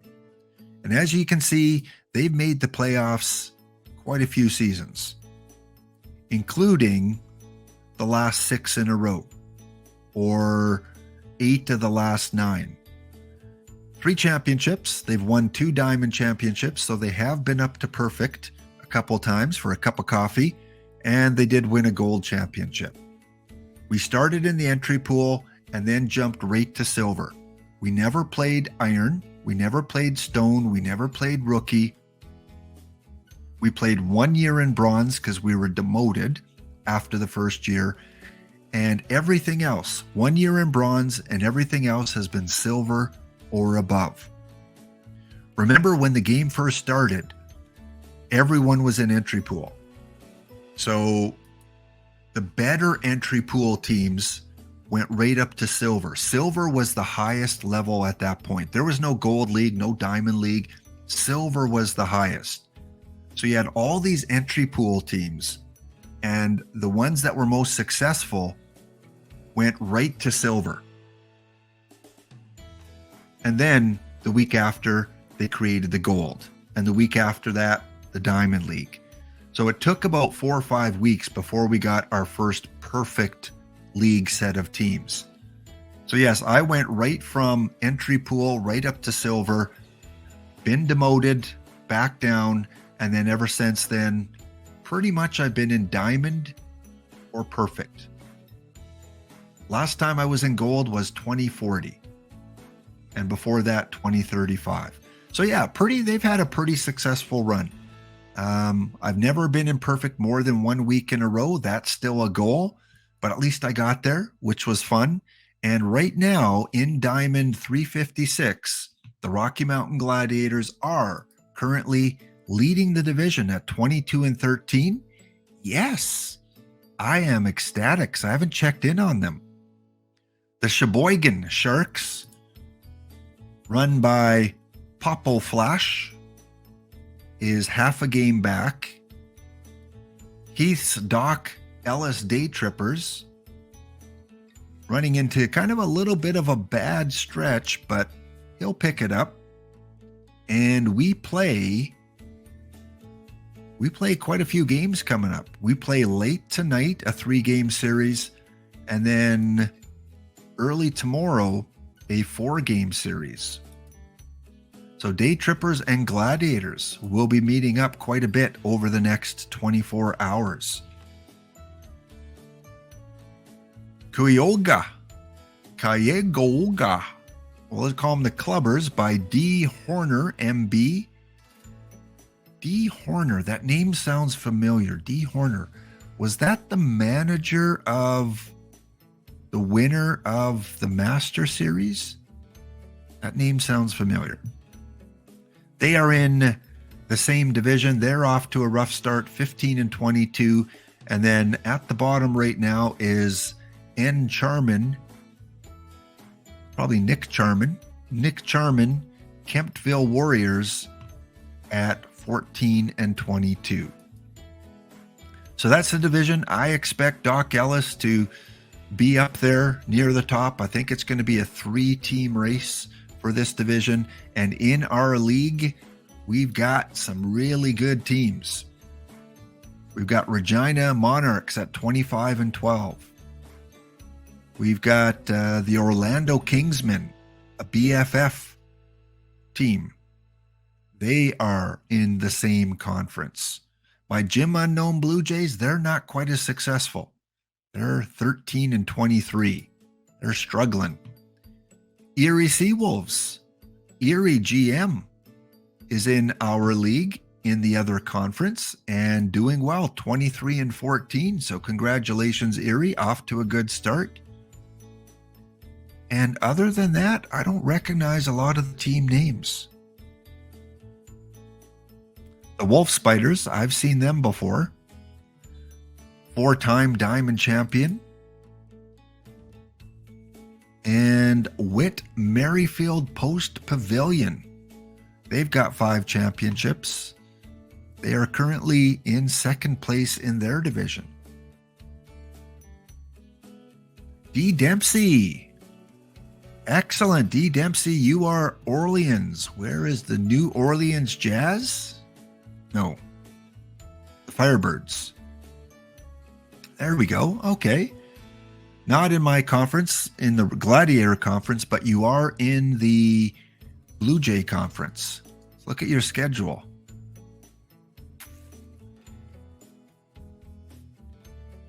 Well, you beat Erie GM 2 out of 3 earlier today. Haven't played. Oh, you do play my Blue Jays coming up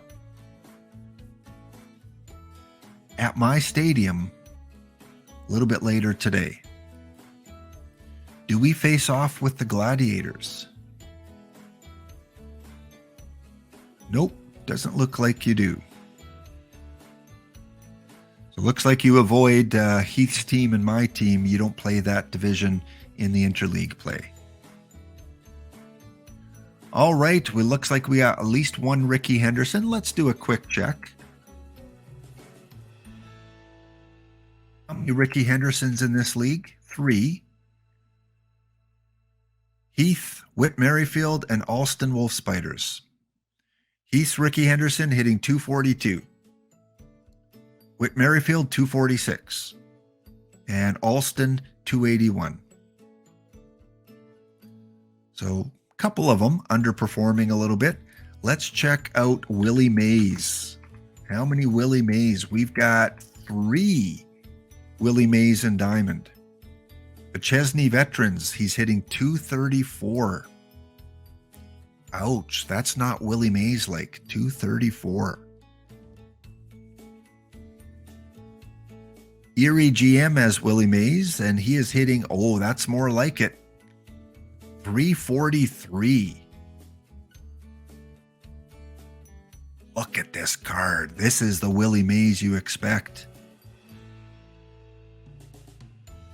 Nice. Any streaks? 2-game consecutive stolen base streak. Had a 9-game hitting streak. 3-game RBI streak, 2-game home run streak. So yeah, he's doing well. So much you can look at in this game. You look up a card, you can look at their batting splits. He's hitting better against lefties than he is righties. About the same number of plate appearances. You know, this week's an off week. He's only hitting 222. Yeah, so many cool. You can look at the game log.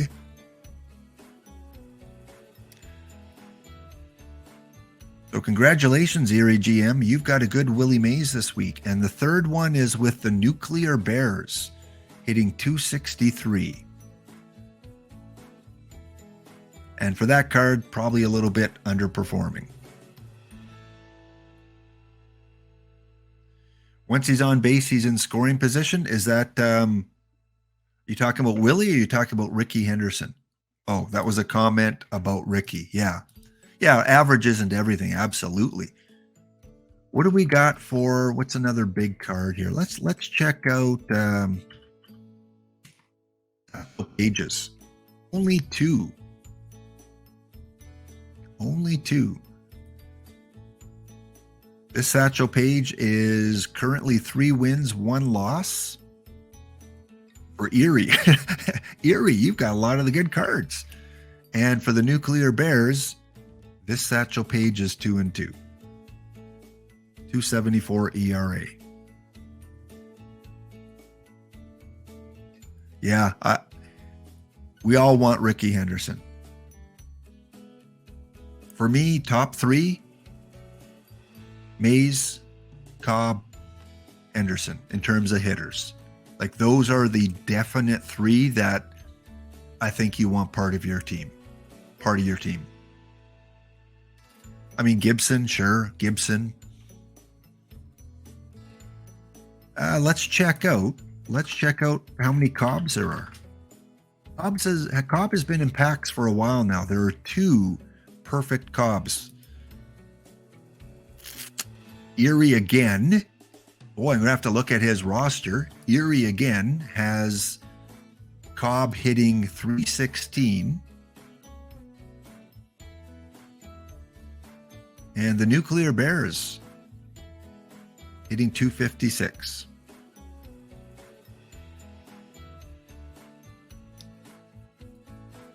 And what other big card is out there? Gibson. Only 2 Josh Gibsons. The Oilers. Josh Gibson hitting 275. And again, Erie. Man, Erie's got a stacked team. 319. Man, his hitters are performing. We got to go take a look at Erie.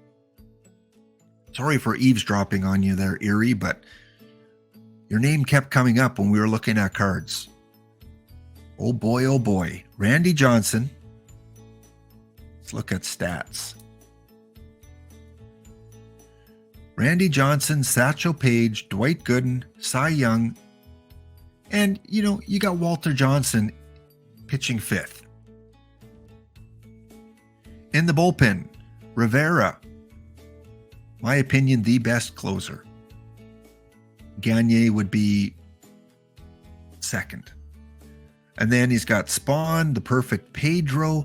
Man, this perfect Pedro would be probably number 2 in my rotation. And Erie can afford to have him as a middle reliever.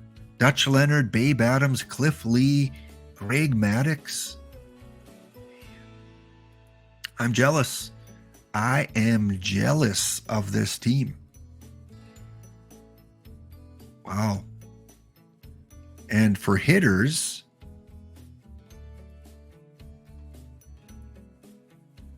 I'm going to be sad at this too.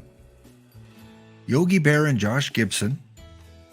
Pete Rose hitting .355. He is getting performance.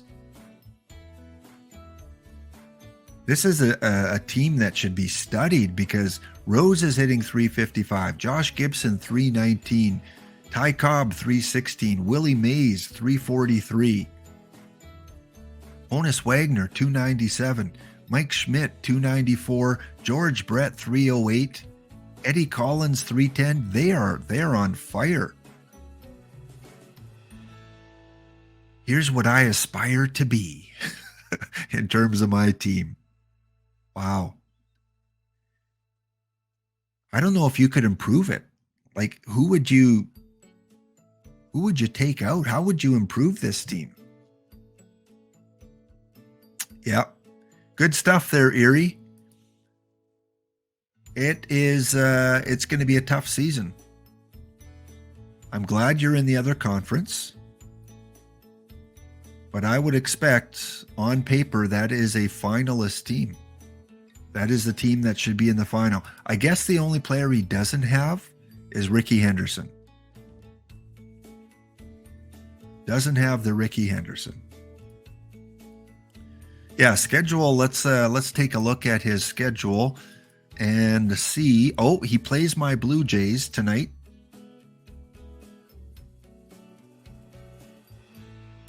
Wow, he beat Heath in 3 games. D. Dempsey. Oh no, he lost to Heath.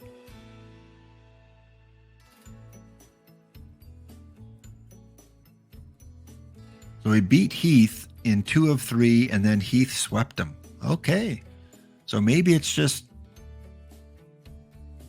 he's on a good run right now. And then he played D. Dempsey, and D. Dempsey beat him 2 of 3. Right, he plays my Jays tonight, and he plays my Gladiators. Got to play him at some point.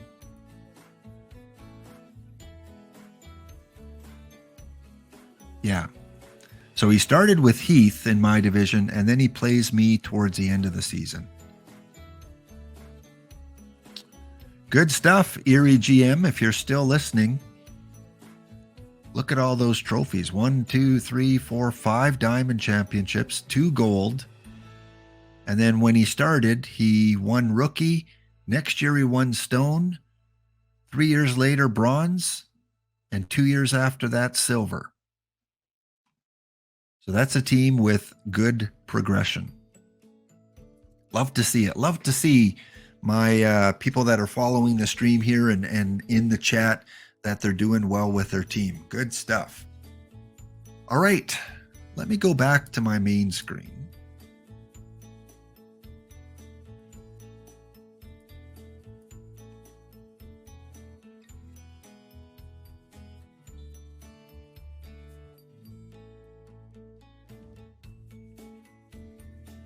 So we are going to rip into some packs very quickly here. We're going to do some pack opening. So I'm going to need your guys' support. I'm going to need your emotes. I'm going to need your encouragement because I got to compete with these teams. I got to compete with Dempsey and Heath and with Erie GM. And I need some better cards. My team's doing good, but I need that little bit of an edge because I'm not going to get Ricky Henderson. So these are the 4 cards that I'm targeting. These are the packable cards. So this doesn't include tournament cards or mission cards, only the ones that can be in packs. I would like Eddie Collins, please. Ty Cobb, pretty please. Randy Johnson would be amazing on my lefty cheese park.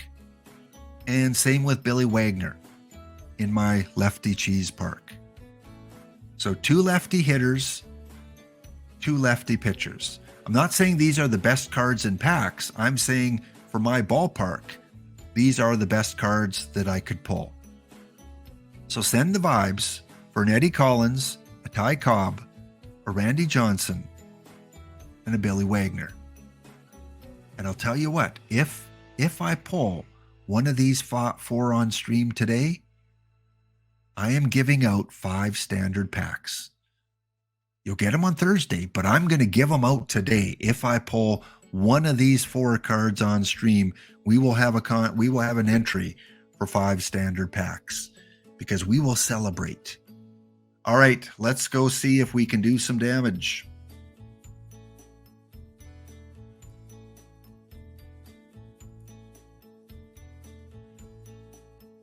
So I'm sure if you're in my league, you're probably not rooting me on too much. You don't want to see me add any more premium cards.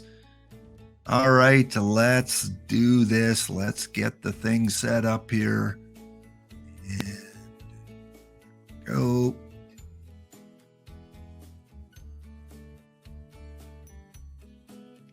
All right, we've got Heath with the emotes. We've got Wildcat Bandit going crazy with the emotes. Good stuff.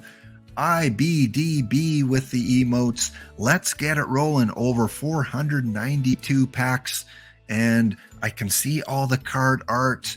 Let's get one of those premium perfect cards. In terms of missions, yes, I would like cards that would help Walter Johnson. I would like cards that would help Cy Young. Mark McGuire, I would add to my team. Oh,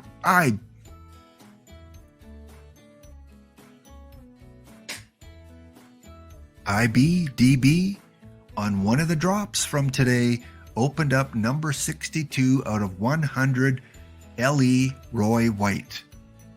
By the way, that is the last limited edition card still in packs. The Roy White one. No other ones are left. They're all gone. So, good for you. Excellent. Probably not a card that can play at a high level, but for certain tournaments, he could probably do really well. So congratulations on pulling that. That's a sign. That's a sign. Your Puyallup Fair didn't win the last couple tournaments, but hey, you pulled that on a drop today. All right, who let the dogs out right now? The dogs are a little bit tired on this Tuesday morning. All these live players. There's a gold. All right, we've got a gold, and behind that golden door is Brett Anderson. Again, be ready on the card shop, because if I have it as a duplicate, it will be posted for a very, very good price. Come on, perfect.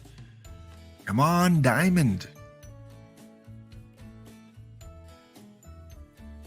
All right, let's go. I gotta turn the music up just a little bit to try and get a change in the atmosphere here.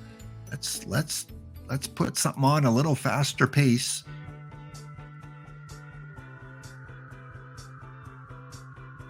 Right, let's see if that helps. Come on. OOTP gods, where is that perfect card? Well, it's a gold. Baby steps.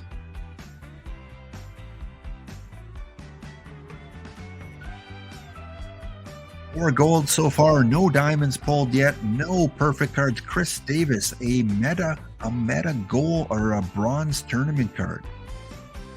I play Chris Davis. It is a duplicate, so if you want to get involved in bronze tournaments, 77 is the lowest. You can have it for 66. Part of the straight A's mission.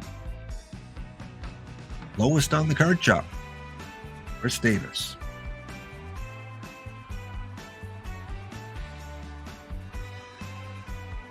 Next up, another gold. We are on a gold streak. This is gold number 6.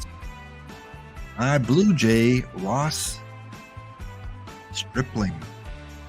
We will quick sell him since 4 already are at the minimum.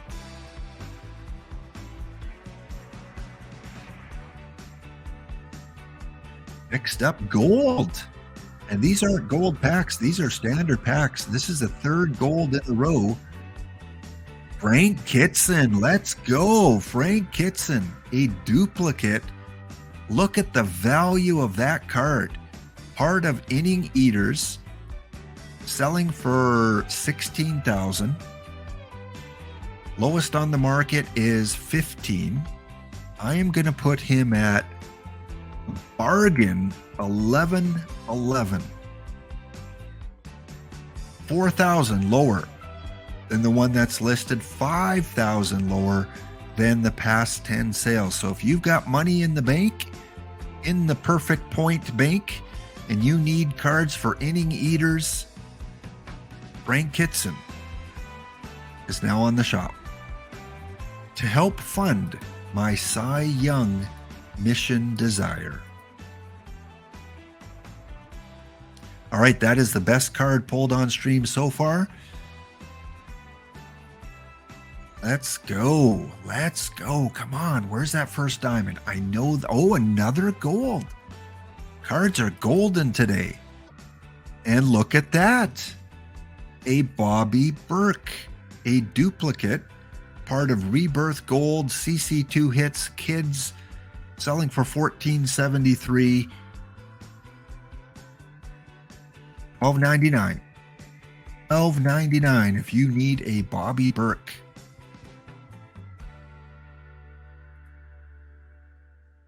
Next up. Thank you, Luke, for the dogs. The dogs are working with the gold packs, that's for sure. But let's up the game a little bit. Let's get them to those diamond packs. Ray Phelps, part of the Fire the Torpedoes, which I think that's the Kent to Colby mission. I think. 274 is the lowest. You get them for 166. There you go. If you need a Ray Phelps, he is on the card shop. All right, keep the mojo going. Keep the good cards coming. They're good cards, not great cards, but they're good cards. Have yet to see a diamond, have not hit a perfect in a long time on stream.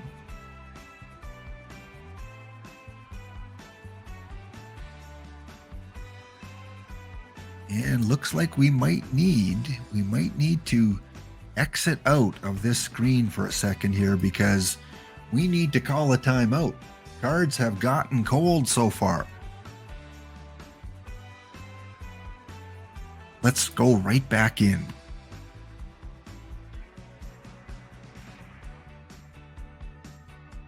Thanks again for everyone for following. Still over 160 of you, even though many of you probably got your drops already. I love the fact that you're hanging around and watching the card opening here.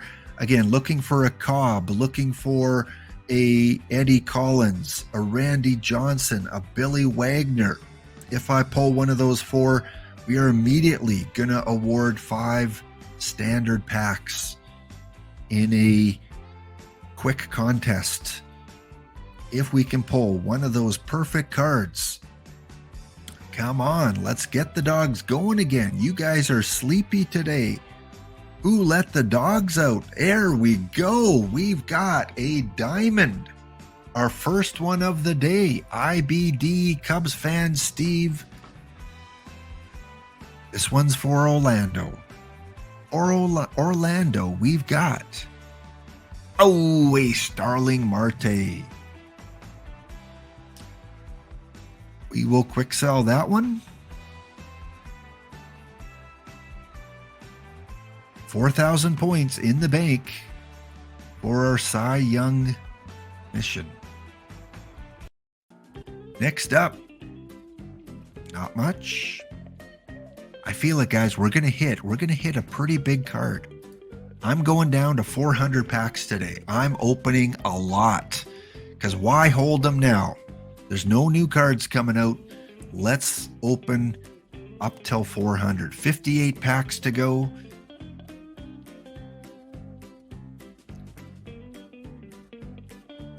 Heck, I'll take a Vlad Guerrero. I'll take a Frank Thomas. Even though they're righty hitters, I will take them. We should be getting to the end of the standard packs here. Let's take a quick look. We got a gold. And looks like a quick sell. Yes.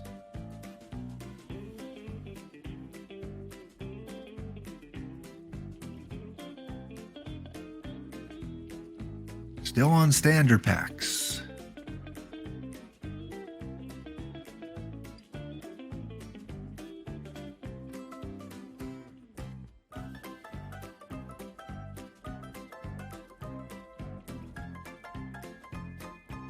And tune in on Thursday. Thursday, we will have our next tournament, our rivalries. Will Puyallup Fair win the first tournament? Will Fanatic cause more rivals by beating them out? Irv is on the card shop. He's going for 1863. Part of Fire the Torpedo, so I'm definitely giving you some Kent Tekulve cards here. I'm going to put him on for $12.99. If you need Irv, it's on the card shop, way below the last 10.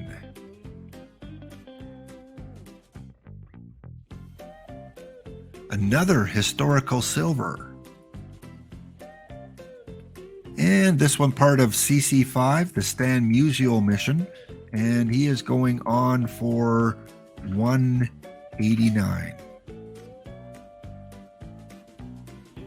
Go get your silver cards now. Gold card it is. Liam Hendricks. I know that one gets quick sold, as there are many on the market. All the best to him and his family with what he is currently going through right now.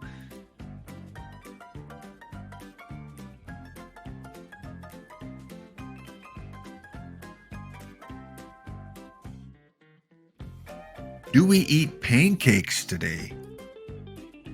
February 21st, 2023. Do we eat pancakes today?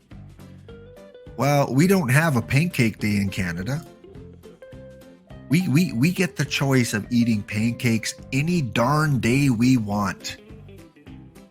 If we want pancakes on a Tuesday afternoon, we can have that. We have IHOPs here. We have Denny's here. We can go get pancakes. Gold card. Matt, the catcher from the Orioles.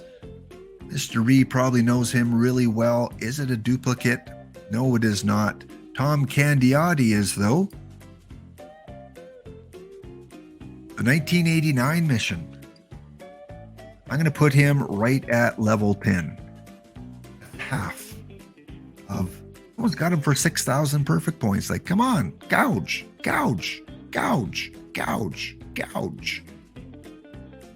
This at least is right at the last 10. That one will sell. I know that one will sell.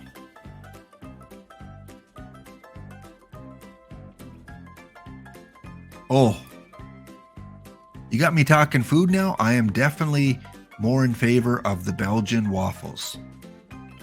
Let's take a look at the screen here. We got 79 from America, 12 from Canada, 2 from Denmark, 1 Germany, 1 from Argentina, and 2 from the UK. So no one from Belgium today, even though I love Belgium waffles. A little bit of maple syrup, a little bit of whipped cream, put some strawberries on there, maybe some blueberries.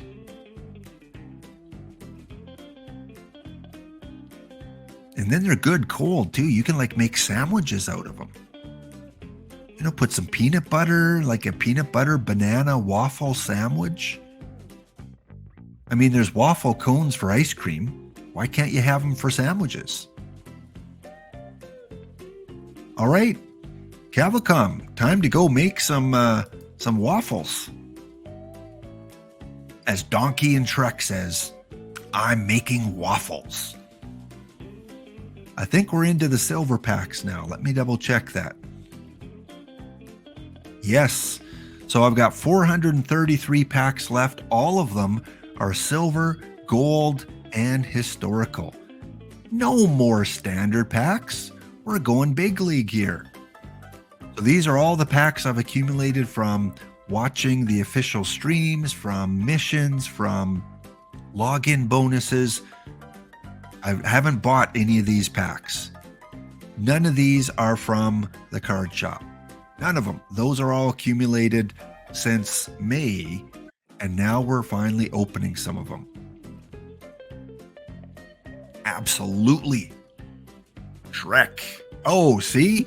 You talk waffles and Shrek, and the OOTP gods give you a diamond and a Bob Groom silver. All right, what do we got? We got diamond. Good player, but not one that I need. I'm going to put him on the card shop for bare minimum.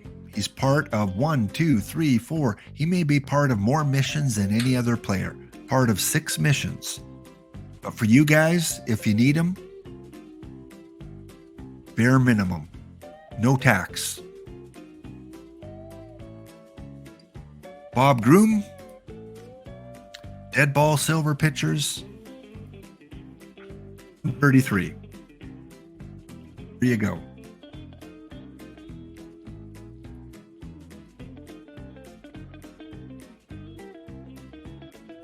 Talking waffles, talking Shrek, anything. I will talk about literally almost anything to get a perfect card.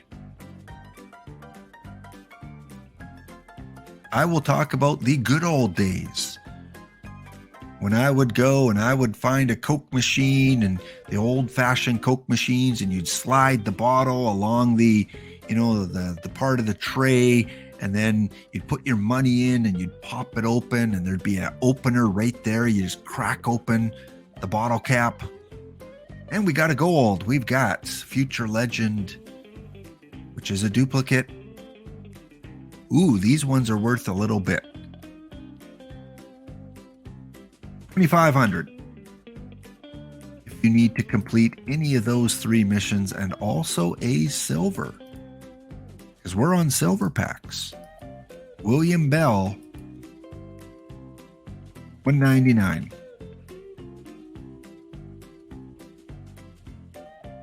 I've got to go change some of those. Some of those I've had listed forever, and I never go back and change them. I just forget about them. So there's one that's definitely gouged territory. I'm going to have to go and fix that. Can we talk about the Holy Roman Empire? Yeah, exactly, right? It was not holy, it was not Roman, and it was not an empire. Absolutely. The Holy Roman Empire, which was founded by Charlemagne back in about 800, the king of the Franks, and kind of his arrangement with the Pope at the time, where basically, hey, I will conquer land, I will convert people, and in return, you allow me or you recognize me as the king of this Holy Roman Empire, which now is kind of modern day, Germany around that time. And many people don't realize Germany did not become Germany as we know it until 1873, I think, somewhere around there. Because before, a lot of that territory, that was kind of the collapse of the Holy Roman Empire. Napoleon basically collapsed the 1,000-year Reich of the Holy Roman Empire. That was mainly kind of that territory controlled by Austria and Prussia at the time. And Otto von Bismarck said, hey, we need to join the German Confederated States together. And so we had the Franco-Prussian War, the Austro-Prussian War, and Bismarck and King Wilhelm I were able to unify Germany. Ironically, at Versailles Palace in France, after defeating the French Franco-Prussian War, they said, you know what, we're going to unify our country right here in your country. Sorry, but not sorry, right in your Versailles Palace.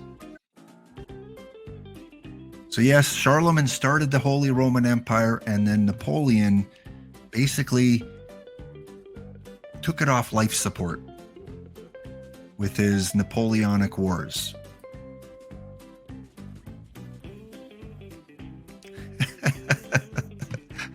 Hey, someone brought that up, said, can we talk about Holy Roman Empire? And hey, I'm game.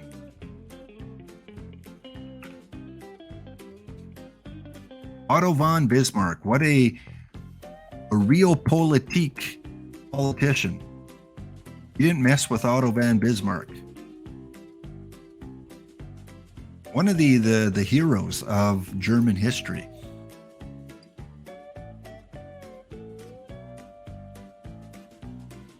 A guy that said, don't question government. You don't need to question government.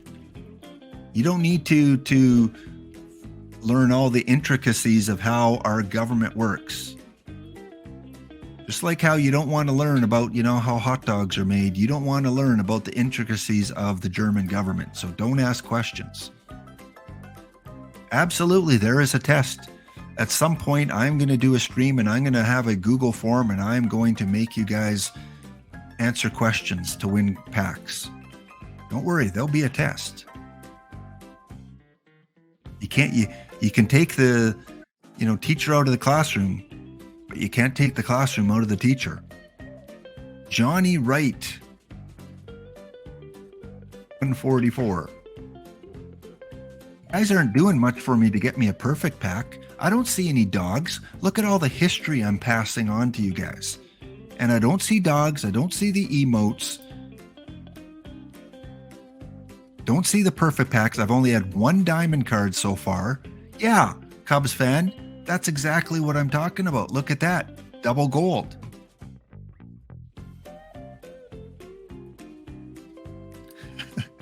Well, all Germans like the Wiener Schnitzel, right? All Germans like the Schnitzel. I think the link sausages would be the preference for Otto von Bismarck, but I personally don't think he went for that. If he was telling people, you don't want to learn how those are made, he probably had the finer things in life. Until, of course, Kaiser Wilhelm I died, and then his son came along, and his son was more of a socialist, and his son said, oh, you old-timer Otto von Bismarck, you're an old-timer. Your ways and your way of thinking are way. We need to progress. We need to have social reform in Germany. And Otto von Bismarck, who ran basically the Reichstag in Germany at the time, was forced to step down when Kaiser Wilhelm II comes in. And then Kaiser Wilhelm II, while we all know what he did, he started World War II, declaring war on Austria, on Serbia, and on Russia. So yeah, Otto von Bismarck probably wasn't the son you wanted to take over for Germany.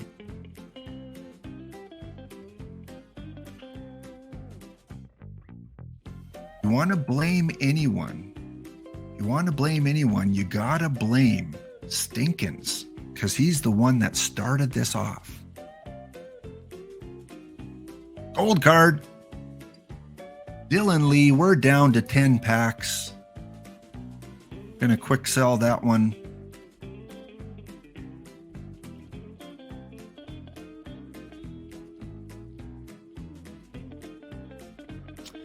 Just be glad I wasn't a biology teacher, because then I'd be telling you all about all these biological cycles that take place within your body.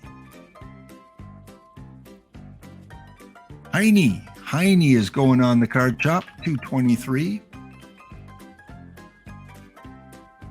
Part of 2 missions, including a dead ball mission. 7 packs to go. We are going to open, actually, we're only going to open 4 more because we got a diamond. And it's not going to get much better than this diamond.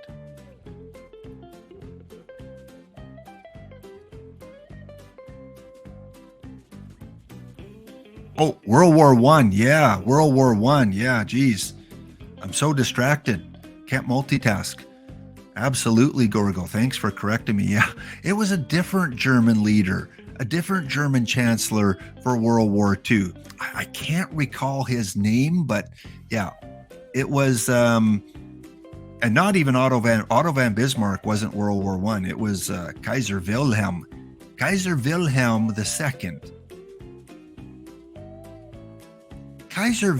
II, who was related to Queen Victoria and King George of England, who was related to Tsar Nicholas II, the Tsar of Russia. He was cousins with them.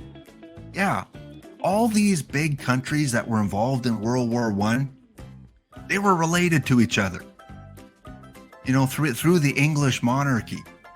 And so basically it was a big family quarrel, a big family fight that was going on in World War I. And when Russia started to mobilize, because the Archduke got assassinated in Sarajevo, and Russia was helping its Serbian friends, you know, for their own self-interest, and they start to mobilize, and then Germany says, oh, cousin Nicky, what are you doing? Don't you do that. And Nicholas II says, Cousin Willie won't attack me. I'm his cousin. He's not going to attack me. I'm going to mobilize and go after Austria-Hungary. And then, yeah, Cousin Willie, who was a little bit, Kaiser Wilhelm II was a little bit, he declared war on Russia. And the rest is history. So yes, Gorgo, thanks for pointing that out about I stated the wrong war there. Frankie, I think this is a pretty good card. Well, not so much. We'll put him on for $12.99.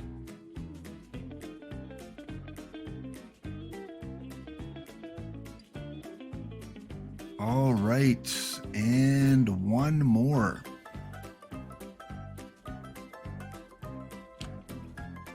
As we continue on the silver packs, Glenn Perkins, we will be the last one we list up today, selling for $26.50. We are going to put him on for $23.99. Part of Name Game, Southpaws in Relief, and CC1 Reliever. Well, it was a dud. Other than the one gold card that was close to $20,000 in value, and a couple diamonds that we could quick sell, didn't get any perfects, did not fulfill getting a Ty Cobb, a Randy Johnson, a Billy Wagner, or an Eddie Collins. So with that, we are going to take one final look. Actually, we're going to look at a couple tournaments once I spam this one. I am still, this is the team I think I drafted yesterday, part of the Daily High Noon Perfecto. And it is way past noon now, and I'm still part of it.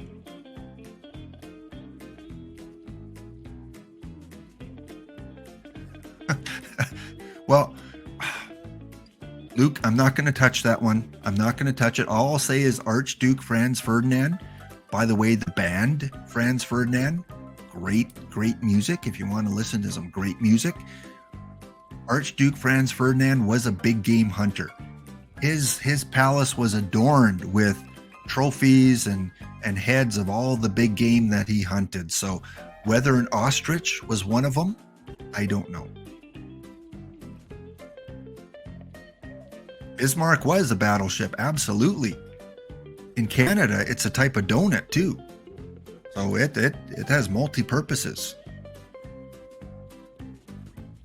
All right, I'm facing off against Kingston in the daily or the high noon perfecto. We are currently in round 4, and the Gladiators have advanced to a choice pack. We are in the choice pack round. Excellent. Good stuff.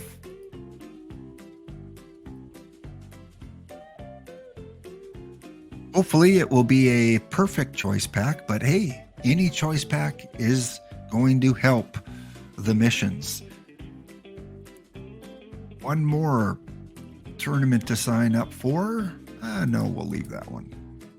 Let's check in on our tournament today. Let's see. It looks like I'm still in it because it's green. Green is good. Means I'm still in that tournament. Stinkins, there we go. We've come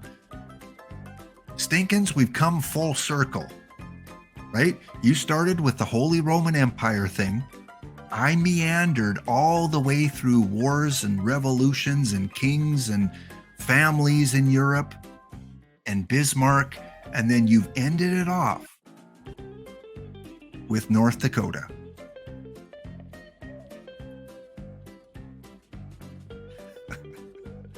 All right, where are we in this tournament? Ooh, I am up against IBDB or IDBB. I'm up against the Puyallup Fair. So this must be round 2. Oh, we are tied up, Puyallup. We are going to deciding game 5. Duncan Hill has advanced to the semis. Wildcat Bandit has advanced to the semis, and Fanatic has gone 6-0 to advance to the semis. Oh, I hope you take it, Puyallup. I don't want to put another knife in your chest. Denbrew, you're in the semis as well. Are you the Duncan Hill Smokers?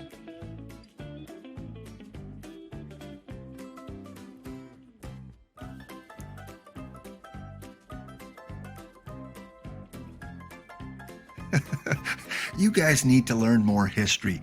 If all you know is Bismarck was a donut or a capital city of North Dakota, at least Cobra remembers it's a large battleship.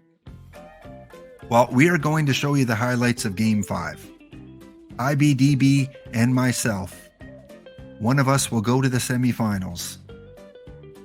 Runners in scoring position. 1-0 Rocky Mountain. 2-0 Rocky Mountain, top of 4. 3-0. As we go to bottom of 4. And somehow it took me out. That is weird. Let's go back in and let's go to the 8th inning. All right, we are in.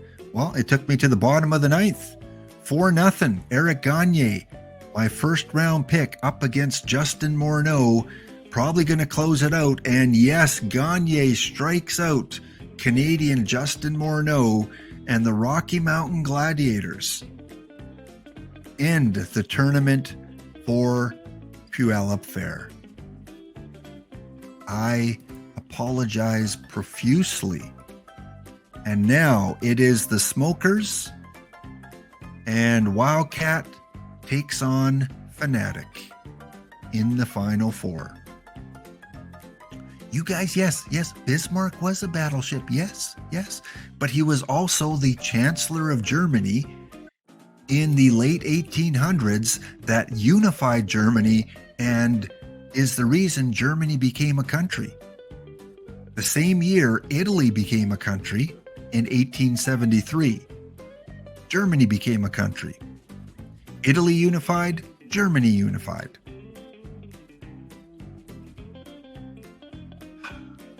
You guys, I'm going to sign you up for a history lesson on European history.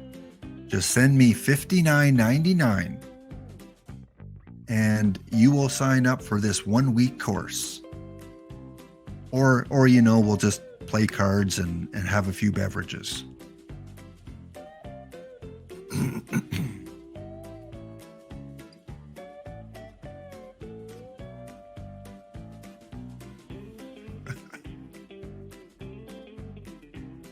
All right, so 4 of us are still in the final tournament. I'm losing these iron tournaments like wildfire. I prefer not to have to quick enter them, but hey, I keep on losing.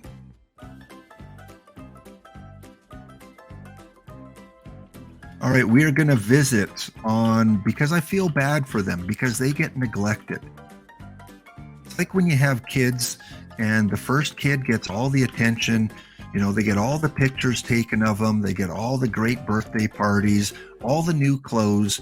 And then the second and third kid, they get the hand-me-downs, not as many pictures taken of them. That's my Jim Unknown Blue Jays.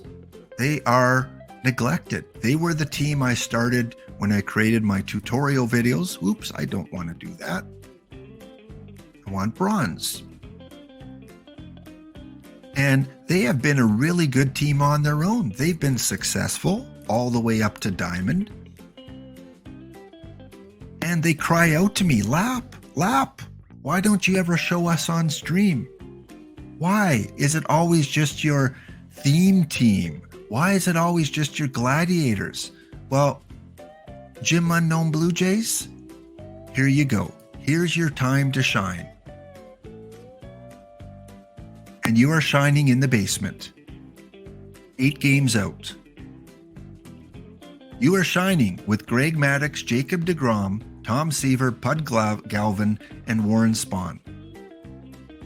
Well, first of all, Tom Seaver, what are you doing there?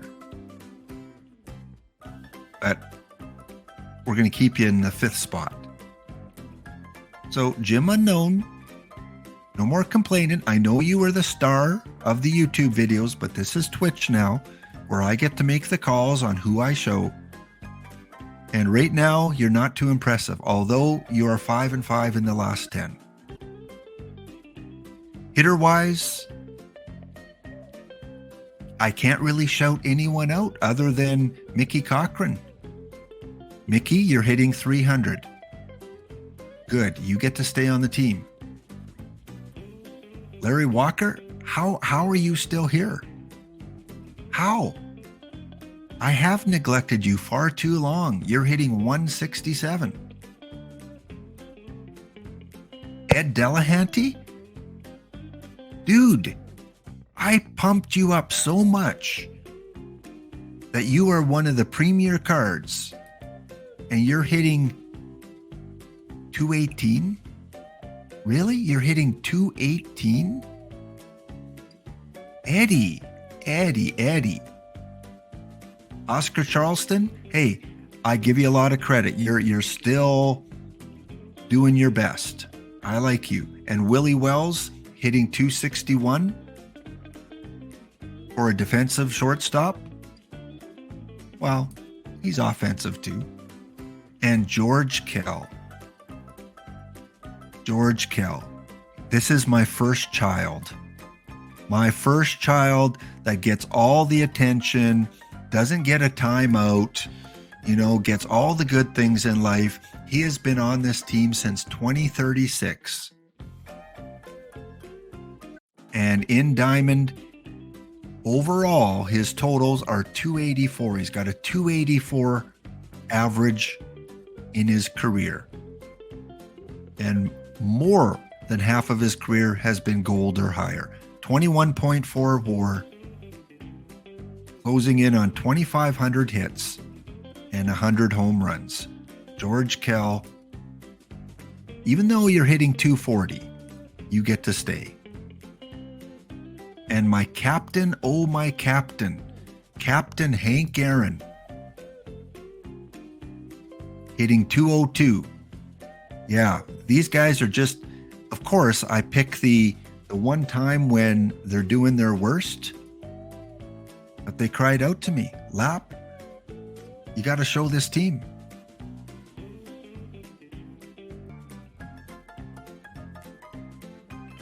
All right, we are back after that break, and I was just lamenting on the Jim Unknown Blue Jays and how poor they have been playing, and praising my first child on this team, George Kell, who's been on the team ever since 2036, and while on this team has a career batting average of 284 and closing in on 100 home runs. So yes, I still use a silver card in Diamond. But we've got something to prove. We've got 15 packs we're going to open because the Gladiators could not provide a perfect. So let's see if this tutorial team that emerged out of the YouTube universe, George Burns, don't have him yet though. Let's see if we can produce a perfect card to end off the stream. I will be back on Thursday, and I may have another guest on Thursday. On Thursday's episode, I may have a guest or I may not. We will see. Trying to work out some details there. This guest has been on my stream before, and I look forward to the content that we might be able to provide on Thursday. Also Thursday, we will enter another tournament. We'll get another tournament going. We'll give out 10 packs to one of the random entrants. And we'll check in again on the theme team and see how they're doing in their Diamond League. Gold card, Jose Quintana. We are going to sell that one off. And let's pull just a couple more packs. See if we can get one more gold or higher. Gold or higher, gold or bust. Don't forget TJ Lowerman should be on tonight, and you can get your silver packs from TJ. I believe Nursha Benko is also going to be on in about a half an hour. So if you need some more drops, you can get them from Nursha as he streams his online league. And last pack of the stream is going to produce a gold card. Mr. Chamberlain, what are you worth? Not too much, but we're going to keep you. But we can't end on a premium card. So we're going to open, well, we can't end on a premium card. Tyler Glasnow, quick sell.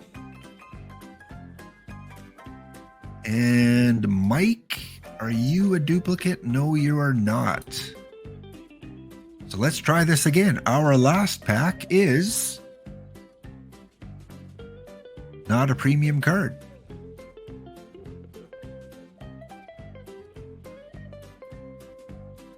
All right, boy, man, have we covered a lot today. We looked at Durham, North Carolina, where Heath is from, and the kind of the university life there. We will look at Raleigh on Thursday. Some cool places that Heath pointed out to me about Raleigh, so we'll look at them. Also, might have a special guest on Thursday, and of course, who knows what kind of history we're going to get into then. So let me go to my main screen here, guys.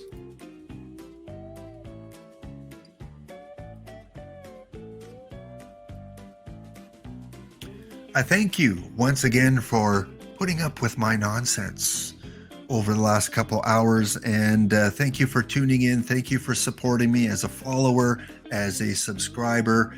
Thank you, Harry C. Uddis. whatever the pronunciation of your name is. I don't think I want to read it out properly based on the last part of it. Thank you, McBicky. Thank you, ESC_V and Coach Ruffy. Thank you for your follows today.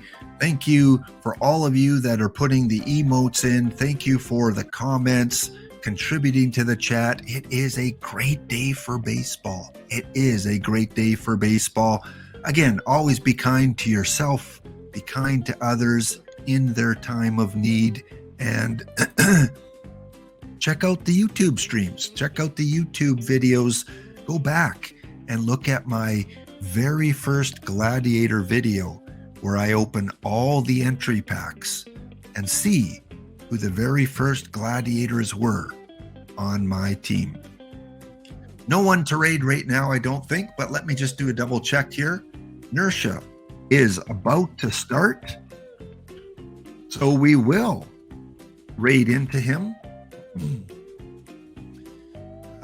He is on his timer right now, but hey, you can go tune in and catch some drops if you still need them. So thank you guys. Thank you, Heath, again for participating in my subscriber celebration focus this week, and everyone else for being part of the tournament today. Another one on Thursday. I'm losing my voice. I'm going to go out to some music, drink some coffee. See you guys next episode. Thanks for tuning in. Lights going off in the Laptop Pound studio.